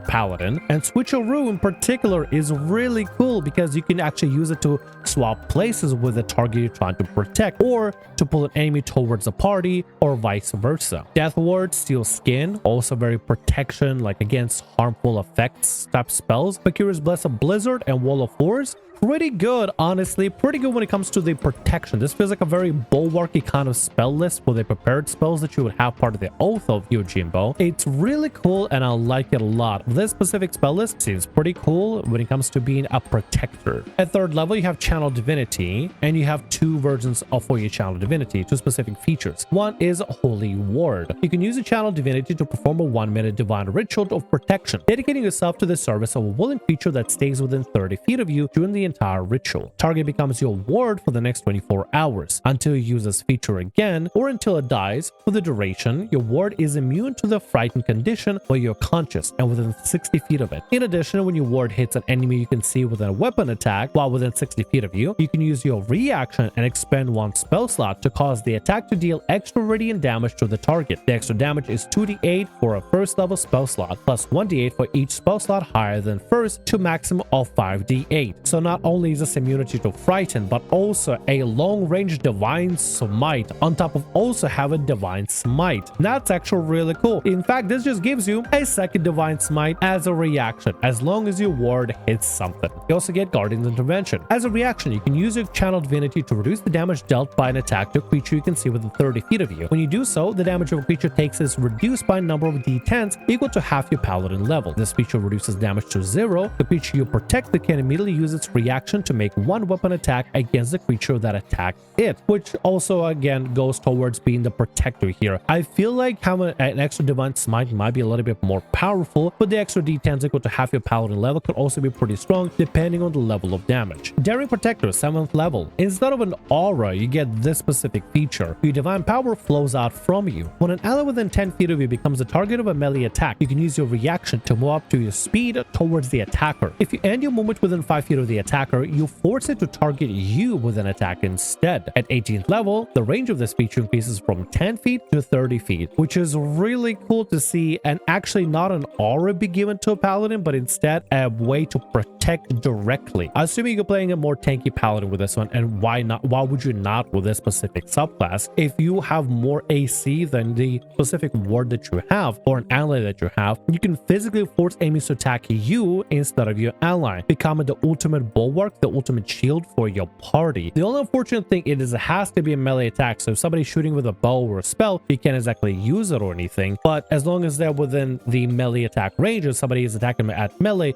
you can physically intercept the attack, potentially turning an attack to a miss, or you taking the damage instead. True Guardian, 15th level. You are a master providing aid in battle. You can take the help action or use your lay on hands feature as a bonus action. In addition, when you take the help action, the creature you help can add your charisma modifier, minimum of 1, to the next attack roll or ability check it makes within the next minute. Help action is something I don't see being used or talked about a lot in D&D in general, nor do I see a lot of my players really use it whatsoever, but I feel like it's a really powerful feature that honestly should be used more often than not. But the True Guardian feature giving you the ability to use lay on hands as a bonus action a little bit later at 15th level, sure, understandably it would be nice to have it at, like, you know, maybe level 10 or something, or like lower level, maybe level 7, I don't know, but be able to use that as a bonus action at 15th level when you guys are already going to be taking a lot of damage, because at 15th level you should be fighting more difficult things, and at 15th level you're going to have a lot of lay on hands to spend. Using it as a bonus action sounds so cool, just to be able to just heal somebody up to a maximum, yourself, allies, whatever. And then even using help action as a bonus action is also really cool and versatile.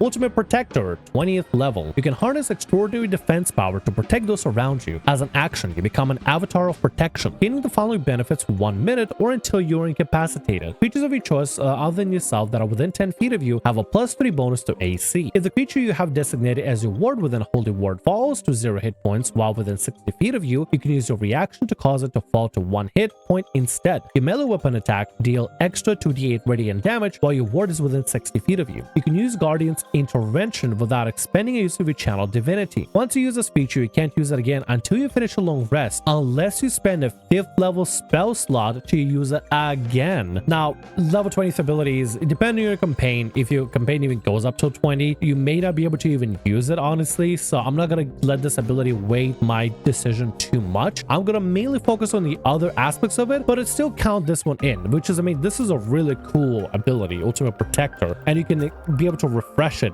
by spending basically a 5th level spell slot, which would be pretty amazing to be able to save your 5th level spell slots just to be able to use this for like an Ultimate Protector power move.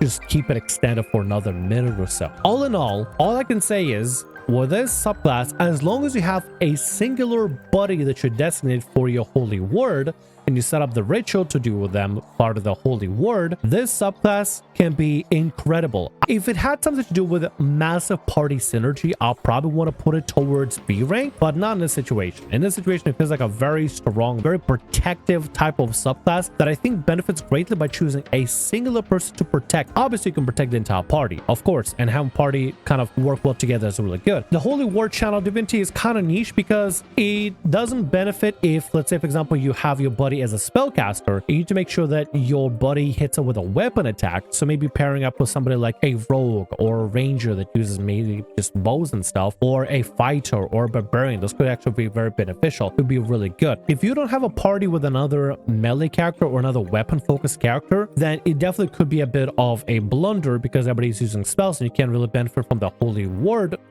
channel divinity. But if you have somebody with a weapon, at least any kind of weapon like a short bow or something, or even firearms, this could definitely benefit from you being able to do more divine smites on a singular turn. All in all though, with all the features that this subclass has, I feel like you would feel like a proper bulwark, a proper protection, an ultimate wall for the rest of your party. Now we're starting off with Ranger, the Ronin. Ranger is almost like a samurai that doesn't really have like their own code. They're almost like a mercenary basically. They do things by their own way. They don't follow a code, they don't follow rules, they have their own rules, and the own rules is my way or the highway basically. If you ever played Ghost of Tsushima, you'll meet a bunch of Ronin along the way. They basically were like mercenary samurai. They didn't follow a specific code, they used underhanded tactics as necessary, and in a sense in Ghost of Tsushima you kind of had to learn to use underhanded tactics as well as an honorable samurai. It was almost like a separation between following the honorable code or using dishonorable tactics in order to gain advantage. But either that, with that in mind, we're going to focus on the Ronin. Something the Ronin has, which is very unique to it, is a bit of a gimmicky thing regarding stowing weapons and unsheathing weapons, and it comes with its first feature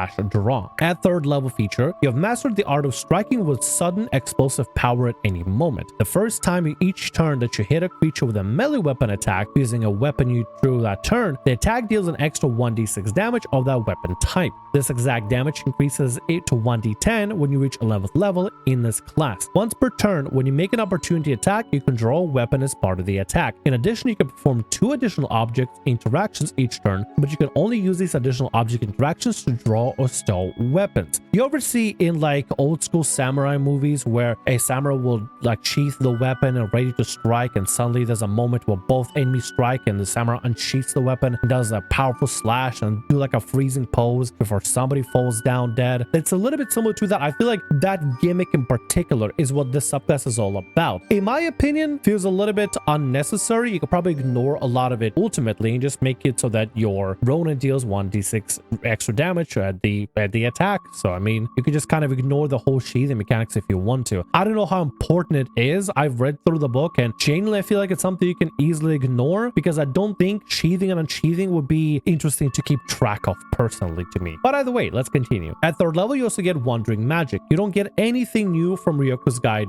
spells specifically, but the spells you do get are Expeditious Retreat at 3rd level, Blur at 5th level, Remove Curse at 9th level, Death Ward at 13th level, Legend Lore at 17th level. Legend Lore, I gotta be honest, is the one I'm probably gonna be least familiar with. I'm not really familiar with some of the high level spells in general, but out of all these spells, the only one that I can feel might be a little bit of a questionable one is Remove Curse. Depending on the campaign you play, you may have a use of Remove Curse, or you may never use it ever at all, and would just be just a spell you have on a spell list that will always collect dust no matter what. So it really depends on your campaign, your DM, and stuff like that. If you are gonna have this as a subclass in general, it may be good to talk to your DM and say, hey, maybe could there be like a few curses I can remove, you know, for thematic taste, so I can actually use the spell on occasion. Maybe, I mean, at the end of the day, cursed items do exist in D&D, and some DMs like to use them, so maybe it's a good thing to have, maybe it's not. I don't know. It's very situational depending on the campaign and the DM. Overall though, aside from remove curse, the other spells seem fine. Another third level feature, masterless. You're a solitary warrior shackled by no code or authority beyond your own. Whenever you make a saving throw to avoid or end the charm condition on yourself, roll a d6 and add the number rolled to the saving throw. It would be cool if this could be used for other conditions, but it only works in charm condition, which is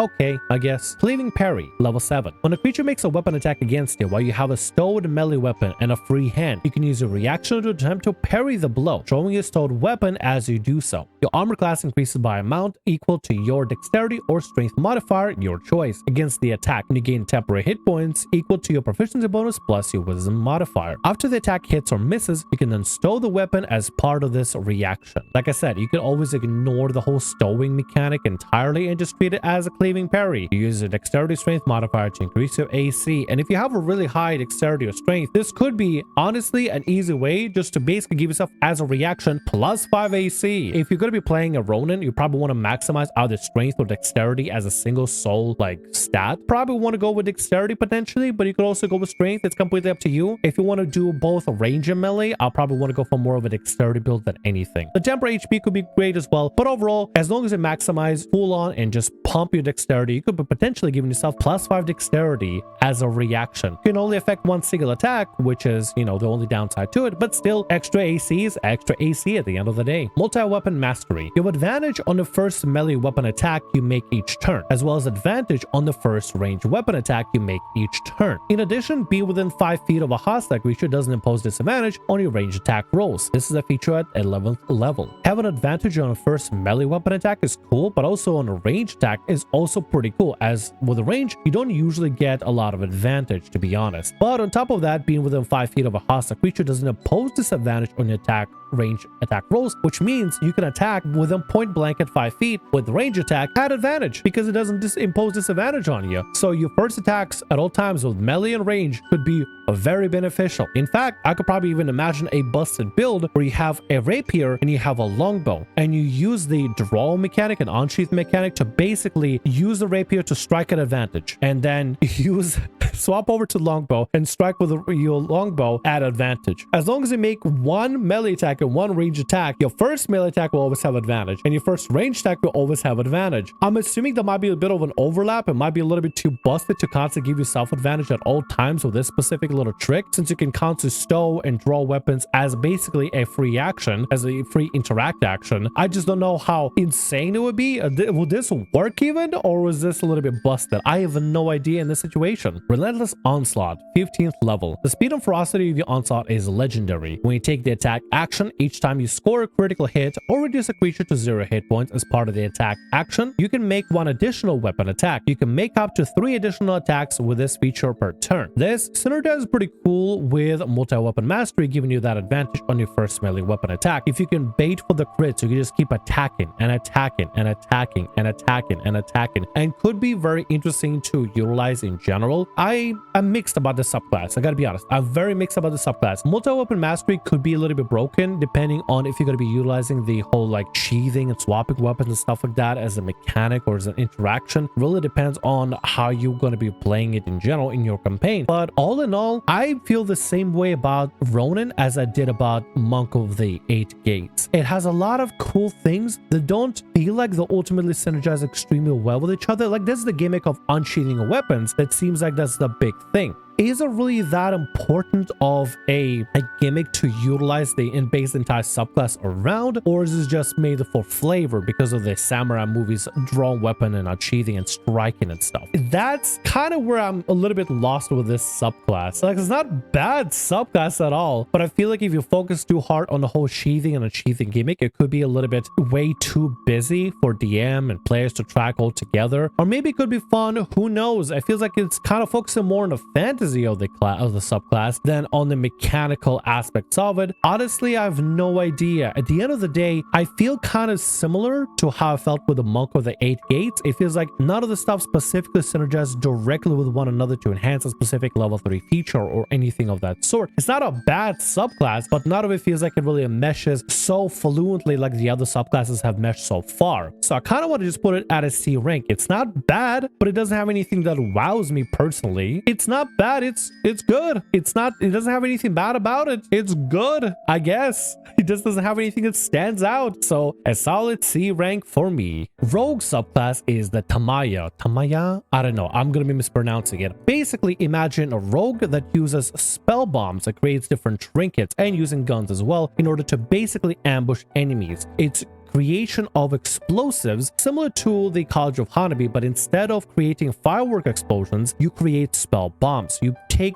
bombs and put spells inside of them and activate them. Very similar to Helliana's Guide's Trapper, except with bombs instead of traps. And it gives you the ability to not also have you only solely be the only user of the bombs, but also lets your party members help out as well in a way. At 3rd level, we get Pyrotechnician. You are adept at crafting explosives and pyrotechnics from the simple ingredients. You gain proficiency with Magitech firearms, guns, as well as with 2 artisan tools of your choice, which basically gives you access to guns proficiency immediately from the start. And some of the crafting aspects of Ryoko's Guide do give you the ability to create things like smoke bombs or maybe like hook ropes in order to just rappel up and down various different surfaces, and different little tools and trinkets that you can create to distract enemies or mess with them basically. Another 3rd level feature you get is spell bombs. You have mastered the skill of crafting tiny orbs that, using natural chemical and sophisticated mechanisms, can replicate magical effects. Spell bombs. You have a unique resource to use to craft those bombs. Hanabi points. You have a number of Hanabi points equal to your rogue level, and you regain all expended points when you finish a long rest. Over the course of 10 minutes, you can choose one spell from the Tamaya spell bomb stable and store its effects within an armed, non-magical spell bomb. Constructing a spell bomb also expands Hanabi points as shown in Tamaya's spell bomb stable. Spell bombs weigh half a pound and disintegrate harmlessly when the creator finishes a long rest. A creature can use its bonus action to throw a spell bomb up to 60 feet. They are harmless unless detonated. You can use a reaction at any time to detonate a spell bomb that you create whenever it is within 60 feet of you. When a spell bomb detonates, the spell contained within comes into effect centered on a point at which the spell bomb detonated. If the spell requires concentration, it lasts for the full duration or until it is dispelled.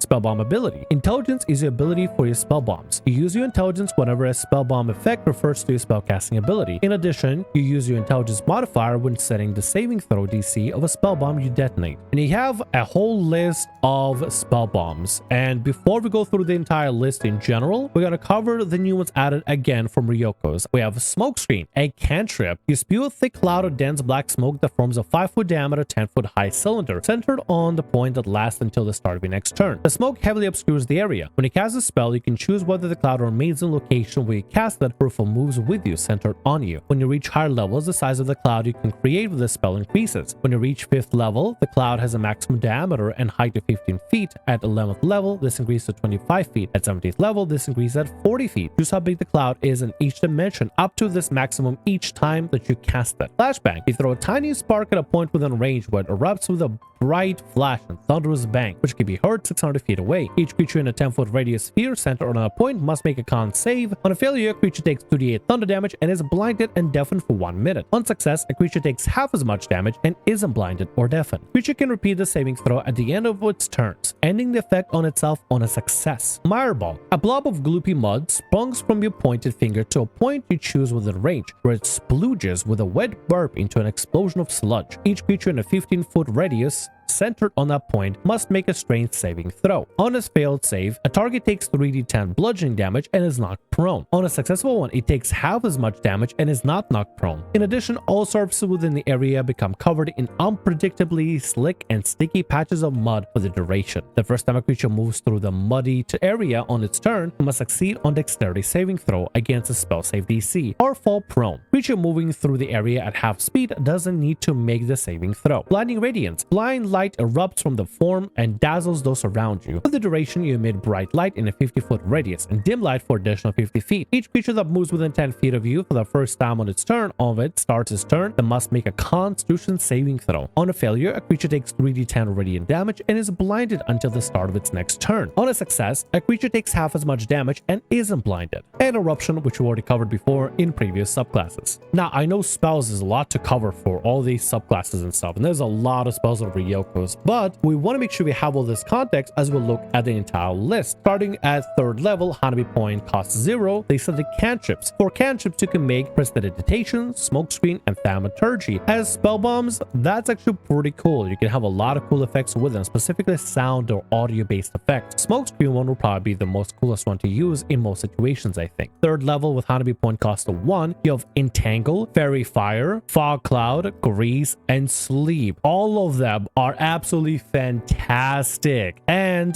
the concentration is maintained by your spell bomb that you launch and not by you or whoever throws it. Your allies can throw it, but you got to use your reaction to activate the spell bomb specifically yourself. But even then, giving you a way to cast Fairy Fire as a non-caster or Grease or Sleep is fantastic in my opinion. And you can make a bunch of these all at once. Let's say you start off as level 3, like Rogue, let's say, for example, and you pick this specific subclass. You can make unlimited of Prestidigitation, Smokescreen, and Thaumaturgy bombs as much as you want, but you can make like 1 Fairy Fire, 1 Grease, and 1 Sleep, and basically set everybody up, or you have your whole kit basically be set up for all kinds of situations, which is absolutely perfect. At 5th level and 3 Hanabi point cost, you have Calm Emotions, Darkness, Shatter, Silence, Spike Growth, and Web. And these, in fact, themselves are all fantastic. Calm Emotions is even pretty good as well. But combining something like Web and Spike Growth together, if you can make 2 of those bombs, have one activate on one turn and the other activate on the other turn, that'd be fantastic. Silence and Darkness is also incredibly good, especially if you grab something like a Warlock Invocation so you can see through darkness. That'd be absolutely incredible, like specifically Magical Darkness. Then Darkness Bomb, Spell Bomb, would be incredibly useful for you and maybe for your party as well. At 9th level, 5 Hanabi point cost, you have Hypnotic Pattern, Flashbang, Mireball, and Stinking Cloud, which are all great options. And even then, you have just Flashbang. You have literally the meme Flashbang that you just throw in a room and just flashbang out. Boom! It's amazing. At 13th level and 7 Hanabi point cost, you have Blinding Radiance, Confusion, Ice Storm, and Wall of Fire. For Wall of Fire, you can only make it as a circle, not as a wall. Overall, though, I think all these are absolutely fantastic, especially Confusion, Ice Storm could be very useful, incredibly useful. And as you can see, as it goes up to higher level spells, or basically spell bombs, the cost with the Hanabi points gets greater and greater, limiting and bouncing out of how many you can make at a time. Obviously, with only 7 Hanabi points at 13th level, you're gonna be able to make only 1 of them. But as you go up to like 14th level, you can start to make 2. But then if you make 2 spell bombs of, let's say, for example, Ice Storm, then you can't make any other bombs and stuff, which could be kind of a drawback and a little bit of a balancing thing that the developers decided to create for this thing when they were writing it. At 17th level, or 9 Hanabi point cost, you have Cloud Kill, Eruption, Insect Plague, and Mass Cure Wounds. All of these in total, considering you're not even a spellcaster, you're just making spell bombs and activating them on their own on a whim, these are all absolutely fantastic, especially everything from the 5th level and the 3rd level. Those in particular, Spy Growth, Web, Darkness, Shadow, Silence, Entangle, Fairy Fire, Grease, Sleep. All those, in my opinion specifically, are my favorite ones to use in general as spells, and that'll be absolutely fantastic, absolutely incredibly fantastic to utilize as a rogue that has no worries to worry about regarding spell casting. Because you're not spell casting, you're throwing bombs, and the bombs activate the spells themselves. You don't actually do any of the spell casting specifically. You do need to have a high intelligence modifier to make sure your spell bomb save DC is high enough, but at the end of the day, it's still pretty great overall in my opinion. Initiative Shift at 9th level. You're adept at using sound, light, and smoke to get the drop on your enemies. When you roll initiative, you can use a reaction to throw out a disorienting barrage of flash and smoke at a point within 60 feet of you. Each creature of your choice within a 20-foot radius sphere centered at that point must make a wisdom saving throw against a spell bomb save DC. On a failed save, a creature takes a -10 penalty to its initiative roll, which is so good, especially if you can pull this off if you're within range range, be able to bump enemies down the initiative and give them a -10 penalty to their initiative. On top of that, working maybe with a Bard of Masks, you know, College of Masks, and give your party advantage on initiative would give you all a massive leg up. It would be absolutely incredible. You gotta make sure you're close enough to the enemies to be able to do that and have them nicely grouped up and everything. But overall, it's a great way to make some of the more dangerous enemies go last so your party can go first. Spellbomb Adept at 13th level. Through extensive exposure to the raw volatile components of spellbombs, you're inured to the worst effects. You're immune to damage from your own spellbombs and automatically succeed on saving throws to resist their effects. In addition, you can use an action to detonate spellbomb that you create that is within 1,000 feet of you, and that'd be incredible for something like a cloud kill spellbomb. Just have it be literally on your body or specifically like nearby you. Drop it down on the ground and you are no longer affected by cloud kill or any of the more like hurdy kind of spellbombs that you have. And if you use something like flashbang, you automatically succeed on saving throws, so you don't have to be blinded whenever everybody else is blinded in an area. So in a sense, this is actually one of the greater features out there to get that synergize specifically with your spell bombs. And finally, at 17th level, Hanabi Primer. As an action, you can expend 3 Hanabi points to set and conceal a special explosive spell bomb either upon a surface such as a table, section of a floor, or a wall, within an object that can be closed such as a book or a chest. The spell bomb is nearly invisible. It requires a successful intelligence investigation check. DC equals 8 plus your proficiency bonus plus your dexterity modifier to be found. You decide what triggers the bomb to detonate when you create it. Typical triggers include touching or standing on the bomb, removing an object covering it, approaching it with a certain distance of the bomb, or manipulating the object that holds the bomb. You can further refine the trigger so the bomb detonates only under certain circumstances or according to physical characteristics such as height or weight, creature type or kind. For example, the bomb could be set to detonate in presence of aberrations or drown or alignment. You can designate a number of creatures equal to a proficiency bonus to not trigger the bomb under those circumstances when you set it. When triggered, the spell bomb detonates with a deafening force within a 20-foot radius sphere. Sphere spreads around corners. Each creature in the sphere must make a dexterity saving throw against a spell bomb save DC. Creature takes 6d6 thunder damage and 6d6 acid, fire, lightning, or poison damage, your choice when you set the spell bomb, on a failed save, or half as much damage on a successful one. When you create a Hanabi primer, any previous primers you have created using this feature disintegrate harmlessly. Once you use this feature, you can't do so again until you finish a long rest. Basically, you set up an IED at the end of the day to be planted in a specific place, to be activated in a specific way that you determine how it's activated, and make it so that your allies don't activate it specifically, but enemies within an area do activate it. The 20-foot radius sphere is basically, I believe, a fireball range, and the damage for it, 66 thunder damage and 66 acid, fire, lightning, or poison damage, is pretty hacking strong overall, and I really like it for the 17th level feature. However, it kind of requires you to create it on time and then plant it and then have it be active. You can't actively create it and then just chuck it and have it activate, from what I understand. You have to make it, set it, plant it, and forget it, and then have it be activated on a specific situation that you have it set up. Like maybe people entering into a room, maybe somebody saying a specific keyword or anything at all. It activates whenever a presence is there, whenever some kind of specific motion or movement is being felt or certain weight capacity is being reached. Like it has a specific trigger to activate as like a basically an IED within D&D, which can be very amazing as a setup, but actively is very similar to College of Hanabi with the firework display, where you need to have a little bit of a setup, you need to work with your team in order to maximize on it. Can be amazing if you have opportunity to set up ahead of time for like some sort of a massive ambush. You have time to plant one before you run away and basically do like a two guys don't look at explosions moment. But at the end of the day, requires your team to work with you for this feature to even come up in the first place and for you to even have time to be able to set it and communicate with your teammates. This is a strong contender for A, in my opinion. This entire subclass is a strong contender for A. Not only do you get guns, but you also get custom explosives that are spells. You activate it as a reaction, which kind of takes up a reaction, makes it so you can only activate one at a time, unfortunately. But it is what it is, I suppose. Still really powerful, still very strong, and can definitely be very beneficial to use at any point, whether it's low-level campaign or high-level campaign. The last feature in particular, though, the Hanabi Primer, while very powerful, requires setup and coordination with your team, which is why I feel like the subclass will be good to put into the B tier, because assuming you have a great team to work with, this immediately gets escalated to S tier. If you work with your team to plant the bomb specifically, to have a specific moment of planting the bombs in a specific place, specific way, be able to trigger them from 1,000 feet away, you know, it basically turns into like a mastermind explosive like savant, and you have to basically start planting explosives and set them up in specific places. You don't have to actively throw them out and activate them. You can plant them in certain places and activate them as a reaction as things go on, and you can really go for that ambush tactic mechanics where the entire party hides and you activate the bombs to basically deliberately hurt enemies in specific areas before you ambush them collectively as a group. It would go absolutely incredible with some incredibly amazing, impeccable teamwork, which is why I strongly want to put it to the B tier, because B tier, after all, it's awesome and it's great, but it will be immediately escalated towards S tier with the right kind of teamwork. So I'll happily put it as a B tier. For Sorcerer, we have the Spirit Collar. You embody yourself with a spirit, similar to having a Battlesmith Steel Defender, or the Battlesmith of Artificer, or let's say, for example, Drake Warden's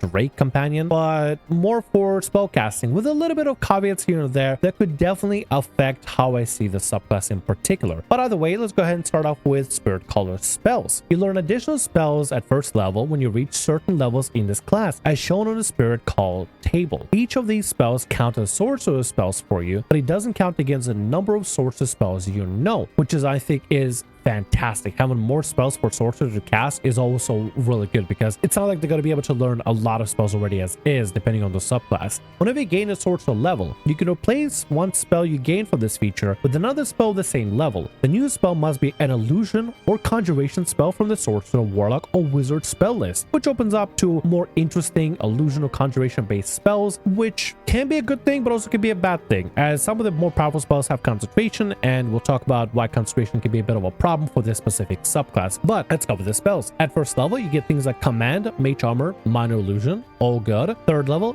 Aid, Mirror Image, also all good. Fifth level, Plant Growth, Phantom Steed. Phantom Steed is pretty cool. Seventh level, Banishment, Guardian Faith. Pretty good, honestly. 9th level, Reincarnate, Seeming, pretty nice. 17th level, Astral Projection, which is kind of, you know, very on brand and on point with the whole, you know, Spirit Collar and astral projecting your own spirit and stuff. None of these spells are bad whatsoever. I did find it interesting that none of the Ryoko's Guide spells will put into this specific spell list. I don't know why, since there's a lot of them that are very thematic for a spiritual kind of subclass. But either way, let's continue to the next feature, which is the Conduit of the Soul. At first level, you can use an action to manifest your spirit, which appears in unoccupied space within 30 feet of you. It uses the manifested spirit stat block, which uses the proficiency bonus in several places. You decide the appearance your manifest spirit takes. For example, your spirit might appear as a shadowy clone of you, a vicious dragon, or a mighty sword-wielding specter that crackles with fiery energy. No matter the form the spirit takes, its statistics remain the same. While manifested, your spirit shares your initiative count, but it takes its turn immediately after yours. As a bonus action, you can command it to take the attack action on its next turn. Otherwise, it takes the dodge or help action, your choice. Your spirit remains manifested for 10 minutes until it's reduced to 0 hit points, or until you lose your concentration, as if concentrating on a spell. You add your charisma modifier to the saving throws you make to maintain concentration on your manifested spirit. After this time, your spirit retreats back into you and disappears. You can use this feature twice. You regain expended uses when you finish a short or long rest. The stat block itself,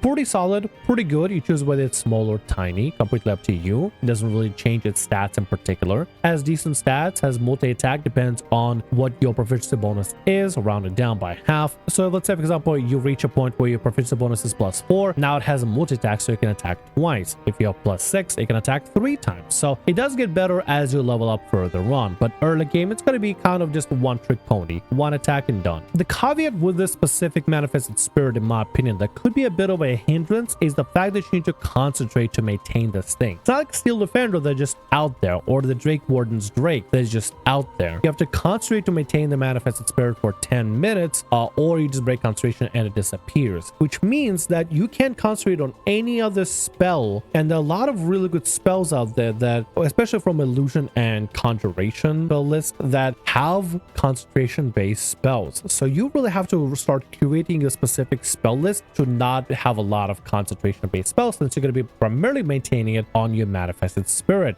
more often than not. You can add your charisma modifier towards the maintaining of the constitutional rolls to maintain the concentration on the spell, but either way, it kind of forces you to have a high charisma but also high con, which I guess makes sense for sorcerer anyway, but also maybe to play a little bit more of a like support role from far away. Can be a bit of a challenge, I suppose, because some of the spells I can think of that are already really good out there are concentration based spells, but in combat, being able to only maintain the manifested spirit could be a bit of a hindrance if you don't play your cards right or you don't build your character properly. Spirit synchronicity at 6th level. Spells you cast that don't have a range of self can originate from your manifested spirit instead of you if it's within 120 feet of you, which is a nice little benefit. Another 6th level feature, spirit empowerment. When you manifest a spirit using a conduit of soul feature, you can expend any number of sorcery points. When you do, choose one boon from the following list of each point you spend. Your manifested spirit gains these boons until it disappears. You can't select the same boon more than once at the same time, unless stated otherwise, and you get a lot of different boons in general. You get such thing as resistance. Your spirit gains resistance to one damage type of your choice. You can select this boon up to a number of times equal to a proficiency bonus. Extended stay. Max amount of time your spirit can remain manifested increases by 10 minutes. You can select this boon up to a number of times equal to a proficiency bonus. Enlarge. Your spirit size increases by 1 category.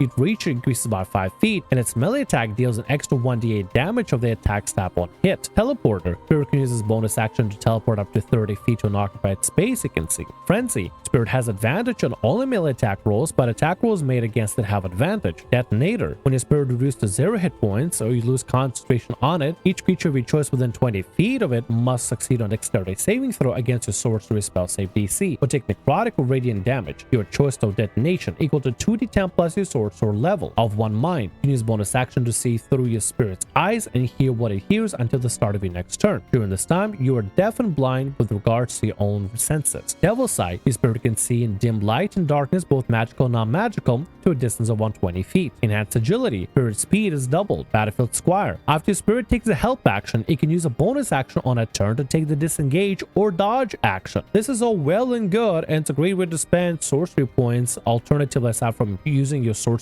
points stuff to maybe like careful spell or quicken spell and stuff like that. But also, if your spirit dies or if you lose concentration, if you want to summon a new one, they don't maintain these buffs. You have to spend another set of sorcery points to get these buffs reestablished, which can be a bit of a pain in the ass, especially if you're not going to have a lot of opportunity, or if you dump all your points into one being cast and then afterwards they take an attack and then you have to roll for concentration on the spirit, and let's say you, for example, you fail. It can be a bit of a womp womp moment where you basically kind of lose out on concentrating on the thing, which can be a bit of a ball buster. But as long as you don't break concentration, you should be fine to maintain it. I don't know, it's a little bit of a double-edged sword. Like on one hand, yeah, you empower your summon, but at the same time, your summon can only be here and maintain these buffs as long as you maintain concentration. And if your concentration breaks because it took a little bit of extra off damage from something, even as simple as 1 damage, and roll really low on the con save, that could be very detrimental and very like damning as well. So that would just really suck. I mean, I suppose no concentration rolls are a guarantee, but still, to maintain something like this would be a bit tough. And it's not like the spirit is extremely powerful in general. Yeah, you make it extremely powerful at 6th level, but when you summon by itself without any of the buffs and stuff, it's alright. It's not terrible, it's not bad. It's alright. It's kind of like a steel defender, basically. Explosive Emergence at 14th level. When you use a bonus action to command your spirit to the same turn it's summoned, you can have it take 1 additional action on its first turn. In addition, you gain any damage resistance that your manifest spirit has for the duration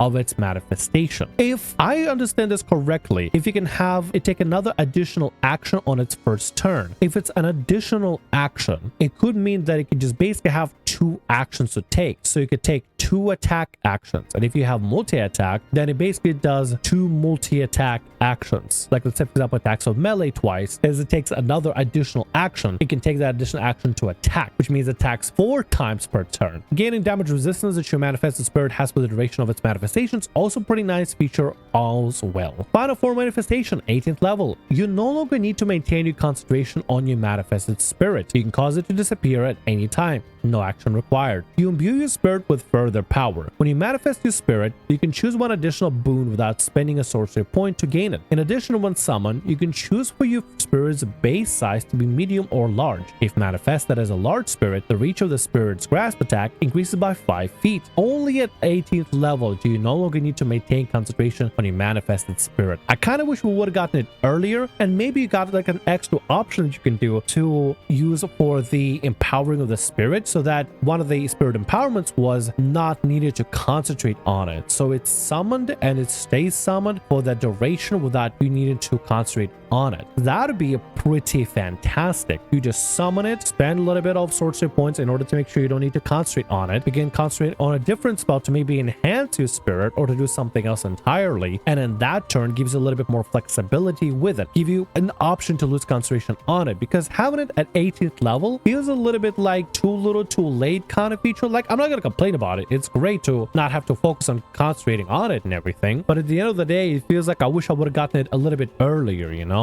It feels a little late, you know, in the build for the character. But either way, with all of these combined together, I feel like it's a really good and really fun subclass to play. The concentration aspect of maintaining the spirit would probably be a bit of a ball buster to deal with in general. If you didn't have to concentrate on it, I would have put it in immediate A, because I think that'd be really fun to go with. Another pet-based or companion-based subclass, especially as a sorcerer, sounds really heckin' cool, to be honest, especially with this specific manifested spirit. But because you need to concentrate on the damn thing until 18th level, so maybe it might be fair just to put it into C rank then, because it's great. It's really great. Like, I feel really guilty putting in C rank because it is really interesting and really cool looking. But that concentration you gotta maintain, oh, that's gonna be rough, dude. Especially if you're gonna be getting attacked and stuff. And it depends on which game you play. Obviously, DM wants to make sure that you can concentrate on all spells at all times. So of course, you're gonna be taking some pot shots here and there as a squishy little caster. So at the end of the day, you are going to have to roll con saves. So unless you build a character specifically to maintain con saves really well, you're going to have a bit of a hard time. You're going to have to constantly juggle the concentration save every single time and have it be sacrificed just to have the spirit there. You could alternatively just ignore the spirit and just not have it there, but then it would sort of kind of take away the whole point of even having the spirit as part of your subclass in the first place. If you don't want to have a spirit there, you might as well play a different subclass entirely. With that in mind though, maybe it might be fair just to put it as a C rank, because it's not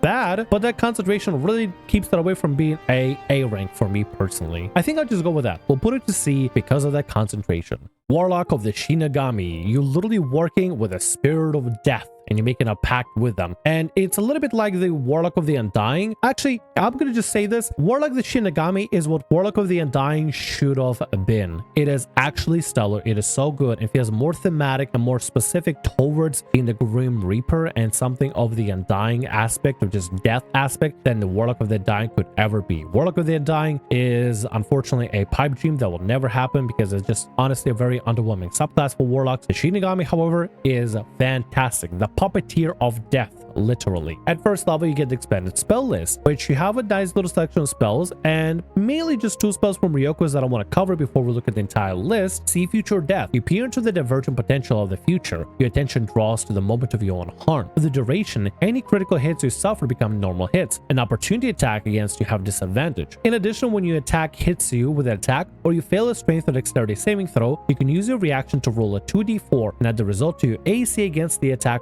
or the result of the saving throw, potentially turning a hit into a miss, on a failure into a success. Once you have used its reaction, the spell ends early. And Life Sap Aura. You create a barrier of tempestuous necrotic energy that spirals around you for the duration. Your current hit points and hit point maximum are reduced by the amount equal to the spell's level at the start of each of your turns. When the spell ends, your hit point maximum returns to normal. If the creature hits you with a melee attack roll, the creature takes 2d8 necrotic damage. In addition, you are immune to being frightened, and you have advantage on intimidation charisma checks. You can dismiss the spell as an action. And with that in mind, at first spell level, we have See Future Death, Sleep. At second, Blindness, Deafness, Life Sap Aura. At third, Animate Dead, Speak with Dead. Fourth, Death Ward, Great Invisibility. And fifth, Animate Objects, Dominate Persons. These are spell levels, not character levels. All in all, pretty interesting. See Future Death and Life Sap Aura seem very thematic to being like a Grim Reaper, a Shinigami, a god of death. Sleep is a pretty good one. Blindness, Deafness can be a little bit of hit or miss. Animate Dead is pretty good. Speak with Dead, very thematic. Death Ward, very thematic and very good. Great invisibility, fantastic. Animate objects could be also very interesting. Dominate person also is pretty good. All in all, pretty solid spell list in my opinion. For first level feature, we have Green Puppeteer. As a bonus action, you can take control of a corpse or unconscious creature you can see within 60 feet of you for 10 minutes or until you lose concentration, as if concentrating on a spell. Targets must be large or smaller, and of CR equal to or less than your Warlock level, or the CR it had in life if it's a corpse. The size of the target you can control within this feature increases to huge at 6th level, and gargantuan at 14th level. While you control the target this way, it uses its own stat block with the following changes. It's treated as an undead creature if it's a corpse. It can gain hit points or recover from unconscious condition. It's immune to the charmed or frightened condition. It gains temporary hit points equal to your charisma modifier plus 5 times your warlock level. It can use your spellcasting ability modifier for its attacks and damage rolls. When its temporary hit points are depleted, your control of the target ends, and you can't use this feature on the target again until you finish a long rest. If the target was unconscious and has more than 0 hit points, it immediately regains consciousness when your control over it ends. Your puppet takes its turn immediately after yours. It does nothing unless you use a bonus action on your turn to command it or take an action. That action can be one of a stat block or the stat block it had in life if it's a corpse, or some other action. Limited control. There are limitations to the scope of your influence over your puppet. While you're puppeteering a target, it can't cast spells, it can't use any reactions, any legendary actions, any layer actions, and any actions that create or summon additional creatures such as wraiths, create, spectral action. You can use this feature a number of times equal to your charisma modifier, minimum of once, and you regain all expended uses when you finish a long rest. If you have no uses left, you can use it if you expend a spell slot from your packed magic, take the action to activate it, which is a really good way to also use the packed magic as limited as resource as it is. Basically, you can take an unconscious body or somebody that just recently died and puppeteer them or force them to be basically your deathly puppet, which would be very beneficial if you have a really strong enemy that you guys just defeated and target together in a group, and then you control it and basically puppeteer it as your own little minion. Similar to the sorcerer, you have to maintain concentration on it, but it makes sense in this situation because you're physically puppeteering a body, so it requires a lot of focus to continue and control it in this specific regard. You also get Shinigami vision at first level. Your bond to the Shinigami grants you a piercing insight into the lifespan of others and reveal the best way to cut it short. As a bonus action, you can focus your attention on one creature you can see within 60 feet of you. You become aware of one of its damage vulnerabilities, if any, and one of his damage resistance or damage immunities, if any. And that is fantastic about being able to read stuff about your specific enemy and relay it to party members. If they have a vulnerability, you guys can exploit it, especially if you know much about it. Or if it has certain resistance or immunities, you can also exploit it as well. It depends on what your DM is able to give you or tell you in that specific regard. Gift of the Psychopomp at 6th level. While you're puppeteering a target using Green Puppeteer feature, you can make any spell you cast that targets only you also target your puppet, which could be also beneficial for enhancing the puppet in general, or using some of your other spells to be radiated from your puppet as well. Shinigami Domination at 10th level. You develop the power to precise and meticulous control over your puppets. While a target is under the effect of your Grim Puppeteer feature, you can see through its eyes, hear what it hears, and speak through it using its own voice. You can now puppeteer a creature after 1 hour or until you lose your concentration. Creature interacting with the puppet can use an action to make a wisdom insight check against your warlock spell save DC, identifying something awry on a success. Additionally, creatures you puppeteer have resistance to bludgeoning, piercing, and slashing damage for non-magical attacks that aren't silvered. That last part is actually really cool and really beneficial, but in general, be able to puppeteer an unconscious body and use it to spy into like an enemy camp or drow stronghold and stuff would be really cool. And the fact you can even remotely speak through it. You turn the puppeteered creatures that you have into almost like security cameras or like remote drones that you can even speak through and basically try to act lifelike. Consider you do have a distance for the specific puppet to go with. It could be very beneficial, and in certain groups where planning and strategy and subterfuge is a paramount feature, could be extremely beneficial for some very thrilling campaign decisions. And finally, you have Master of Death at 14th level. When you're reduced to 0 hit points, you don't fall unconscious. Instead, your spirit is thrown from physical form and you're able to continue to fight, puppeteering your own body as a disembodied spirit of death. While puppeteering your own While puppeteering your own body in this way, your game statistics and capabilities remain the same, and you can puppeteer another creature. You don't make death saving throws, taking damage doesn't result in failed death save, and you gain temporary hit points equal to your charisma modifier plus 5 times your warlock level. Your spirit returns to your body immediately if you regain at least 1 hit point. You can fall unconscious until your temporary hit points are depleted, at which time your spirit returns to your body and this feature ends. Once you use this feature, you can't do so again until you finish a short or long rest. And this is a great way to basically, if you are knocked out for the count, you can keep yourself in there and begin puppeteering your own body by yourself. It does give you a decent chunk of temporary hit points to work with before you're completely depleted and die, and gives enough time for your teammates to be able to cast some sort of a healing spell on you, but gives you a bit of that buffer to basically control your own death and force yourself to prevent yourself from dying just for a little bit longer to really make some clutch decisions, maybe pop some sort of a powerful spell or something, maybe for an escape or some sort of a Hail Mary moment. Overall though, the subclass feels very cool. The themes are pretty on point. The ability to puppeteer bodies and has become stronger and stronger could be extremely beneficial, and I think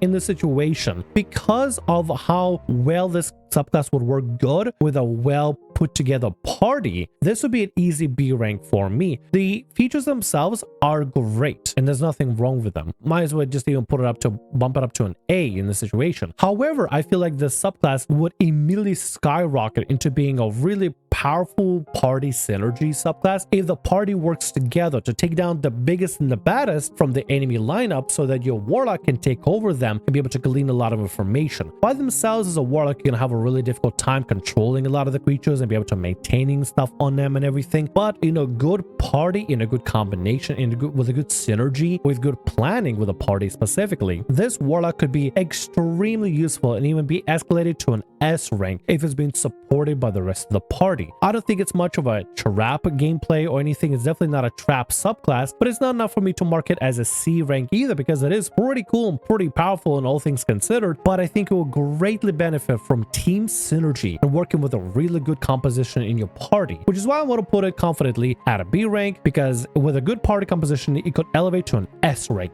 immediately. Be beneficial to find out all kinds of information about all kinds of enemies from far away, from a distance, vulnerabilities or weaknesses, and focus with the party to focus down a really powerful enemy so your warlock can take them over and begin puppeteering them in various chaotic ways on the sideline, creating all kinds of chaos and havoc. And last but not least, probably one of the coolest ones out there for me personally is Wizard, the Shinobi subclass. You literally combined wizard with a ninja. For the powerful spell casting and the various multitude of spells that you can have as a wizard, yet another subclass for wizard that's melee. Very different from Bladesinger. While Bladesinger is a little bit more finesse based, this one's a little bit more like the Shinobi, the ultimate ninja. You are literally a ninja. At second level, you get Shinobi training. You gain proficiency with light armor, hand crossbows, thrown weapons, and finesse weapons. You gain proficiency with stealth skill. You can use weapons you're proficient with as your spellcasting focus. And finally, you gain dark vision up to 60 feet, or if you already have dark vision, its range is increased by 30 feet. And this alone is already an amazing thing. You get a lot of proficiencies for armor and weapons and stealth, and you get dark vision if you didn't have dark vision or expanded dark vision already, which gets even more better at higher levels, specifically at level 6. But that's not all. You also get Shadow Striker at second level. You have learned the art of synchronizing spellcasting and weaponry. Immediately after you hit a creature with a weapon attack on your turn, you can use a bonus action and expend one spell slot to deal extra damage to that target, equal to 1d8 damage per level of the spell slot expended. You can then perform one of the following techniques as part of that bonus action. Got Cloud of Shadow, Innovating Touch, Shadow Vanishing, Shadow Word. Cloud of Shadow. You create a small cloud of magical darkness, heavily obscuring the space you're currently occupying. The darkness lasts for 1 minute, and it ends early if you're knocked unconscious. A creature with dark vision can't see through this darkness, and non-magical light can't illuminate it. Innovating Touch. The sting of your blow magically saps the target's strength. Target must succeed on Constitution saving throw against your wizard spell save DC, or take an extra 1d8 poison damage and be poisoned until the end of your next turn. Shadow Vanishing. You spend 10 feet of movement to teleport to an area of dim light or darkness you can see within 30 feet of you. Shadow Word is one damage type other than Force or Radiant. You gain resistance to that damage type until the start of your next turn. So you're basically combining the training, weapon training similar to, let's say, for example, a rogue, to also a very similar-ish feature or function of sneak attack, but based on your spell level rather than your actual level, but also found up with things like Cloud of Shadow, Enervating Touch, Shadow Vanishing, and Shadow Ward to also give yourself a little bit of a side effect on it, which in turn creates a really interesting way to play a wizard up close as a rogue. You're a wizard with all the wizard bells and whistles, but you're playing it like a rogue instead, which can be a little bit of a hindrance since you're not going to have a really like healthy hit die in general. You only get 1d6 for your health in general, but overall this is a really interesting way to play wizard that I really like. It subverts all expectation that you imagine a wizard being, and instead says, you know what, I'm gonna have a fireball and I'm gonna be able to stab you with a short sword. How about that? At 6th level you get extra attack. You can attack twice rather than once when you take the attack action on your turn. In addition, magical darkness doesn't impede your vision, which means you can grab something like darkness as one of your spells, or whenever you're using your Cloud of Shadow strike as part of the Shadow Striker feature, you can see through all magical darkness. You straight up get Devil Sight, and so it means you can grab something like darkness and use as one of your main spells, or have one of your allies use as one of your main spells and be able to strike enemies literally from the shadows, from magical shadows that they physically can't see through, unless they themselves have some sort of feature like Devil Sight they can see through magical darkness, which is absolutely fantastic. This is incredible. That means you don't need to grab Devil Sight as part of a feat or like any kind of invocation or anything of that sort of nature. You can just get it at 6th level, which is so perfect for like a striker from the shadow, a true ninja subclass. I love it so much. At 10th level, you get Umbral Striker. The command of shadow magic further enhances your lethal capabilities. You can now also choose from the following options when you use a Shadow Striker feature, but only if you empower your attacks with a spell slot of 3rd level or higher, basically rolling a 3d8 instead of 1d8. Duplicitous Strikes. You move with a blower, sprouting magical images in the mind of the target. The target takes an extra 1d8 psychic damage, and it sees illusory duplications of you until the end of its next turn. Whenever it targets you with an attack, you must roll a d4. On 1 through 3, it targets a duplicate instead, and the attack misses. Rapid Strikes. You magically strike with blistering speed. Make a weapon attack against a target within range. On a hit, the attack deals extra 2d8 force damage. Vanish. A shimmering veil of abjuration magic bursts into existence around you. You gain 2d8 temporary hit points. In addition, you turn invisible until the end of your next turn. When invisible in this way, spells you cast don't require any verbal or somatic components. Another way to expand the Shadow Striker capability after you use Shadow Striker. The main thing with it is attacking, and the bonus action Shadow Striker to then use things like the previous attacks or this Duplicitous Strike, Rapid Strikes, or Vanish. And depending on which level you hit it at, whether you're 3rd level or 1st level, 2nd level or higher at that point, and you can go higher, you can upcast it as much as you want to basically make it hit as hard as sneak attack. Basically, this also allows you to play around with more complicated and more intricate type of extra attacks that you can do, extra features that you can use on your opponents, further going and complementing on the whole point that your Shadow Striker mechanic is like one of the most important mechanics to use on. So in fact, I feel like it's one of those wizard characters that's going to be playing more for less for fireball and more for using Shadow Striker whenever they can in melee, saving a lot of the spell slots in order to use it at melee instead of through a spell. You can still use it through a spell regardless if anything, that's completely fine and all that, but at the end of the day, you can basically use it for both spell casting and for your melee attacks to be up close and personal with the opponent. And finally, you have Shadow Savant at 14th level. The shadows are your eager servants. Another creature you can see moves into an area that is heavily obscured from an effect you have magically created or starts its turn there. You can force it to make a strength saving throw against your wizard spell save DC. No action required. On a failure, the creature is restrained until the start of the next turn. Creature can be forced to make the saving throw no more than once per turn. So basically, if you cast something like darkness or maybe a fog cloud or anything that heavily obscures an area, and an enemy starts in there, as a free action, you can basically force it to make a strength saving throw and force it to be restrained within the area completely, which is amazing, especially if you cast something like maybe, I don't know, maybe like Cloud Kill or Stinking Cloud, and you force enemies to stay within that area. And forcing enemy to stay within a certain area of effect attacks would be extremely beneficial in my opinion. I feel like this is a very compelling argument to put this. I want to put it on an S rank, but I can't go after my own personal preferences. This is 100% certified A rank subclass, definitely. But is it enough to put it as an S rank? I love the idea behind playing a Shinobi, and I really want to make a Shinobi myself. One of my players is playing a Shinobi right now, and they absolutely loving it, and they're having such a wonderful time with it, and I love DMing for them because I think this subclass is so freaking cool. But putting my own personal feelings aside, this is definitely certified, bona fide A rank subclass. I feel like the idea behind playing a melee wizard is so cool. And while Bladesinger is already kind of satisfying that niche, I feel like Shinobi is going to satisfy more of an ambusher type niche, more like a rogue wizard. We already have Arcane Trickster, which is a rogue with a little bit of wizardry, and now we can have Shinobi, which is a wizard with a little bit of roguishness, specifically focusing on ambush tactics, and I love it. I love it so much. Rather than being a duelist like Bladesinger, you instead straight up a ninja. And ninjas, personally, are really cool. But putting my feelings aside of how cool they are, I feel like this subclass is extremely well designed, sounds extremely fun to play, and feels like a nice combination. A little bit of Gloomstalker, a little bit of Rogue in general, basically just straight up a ninja.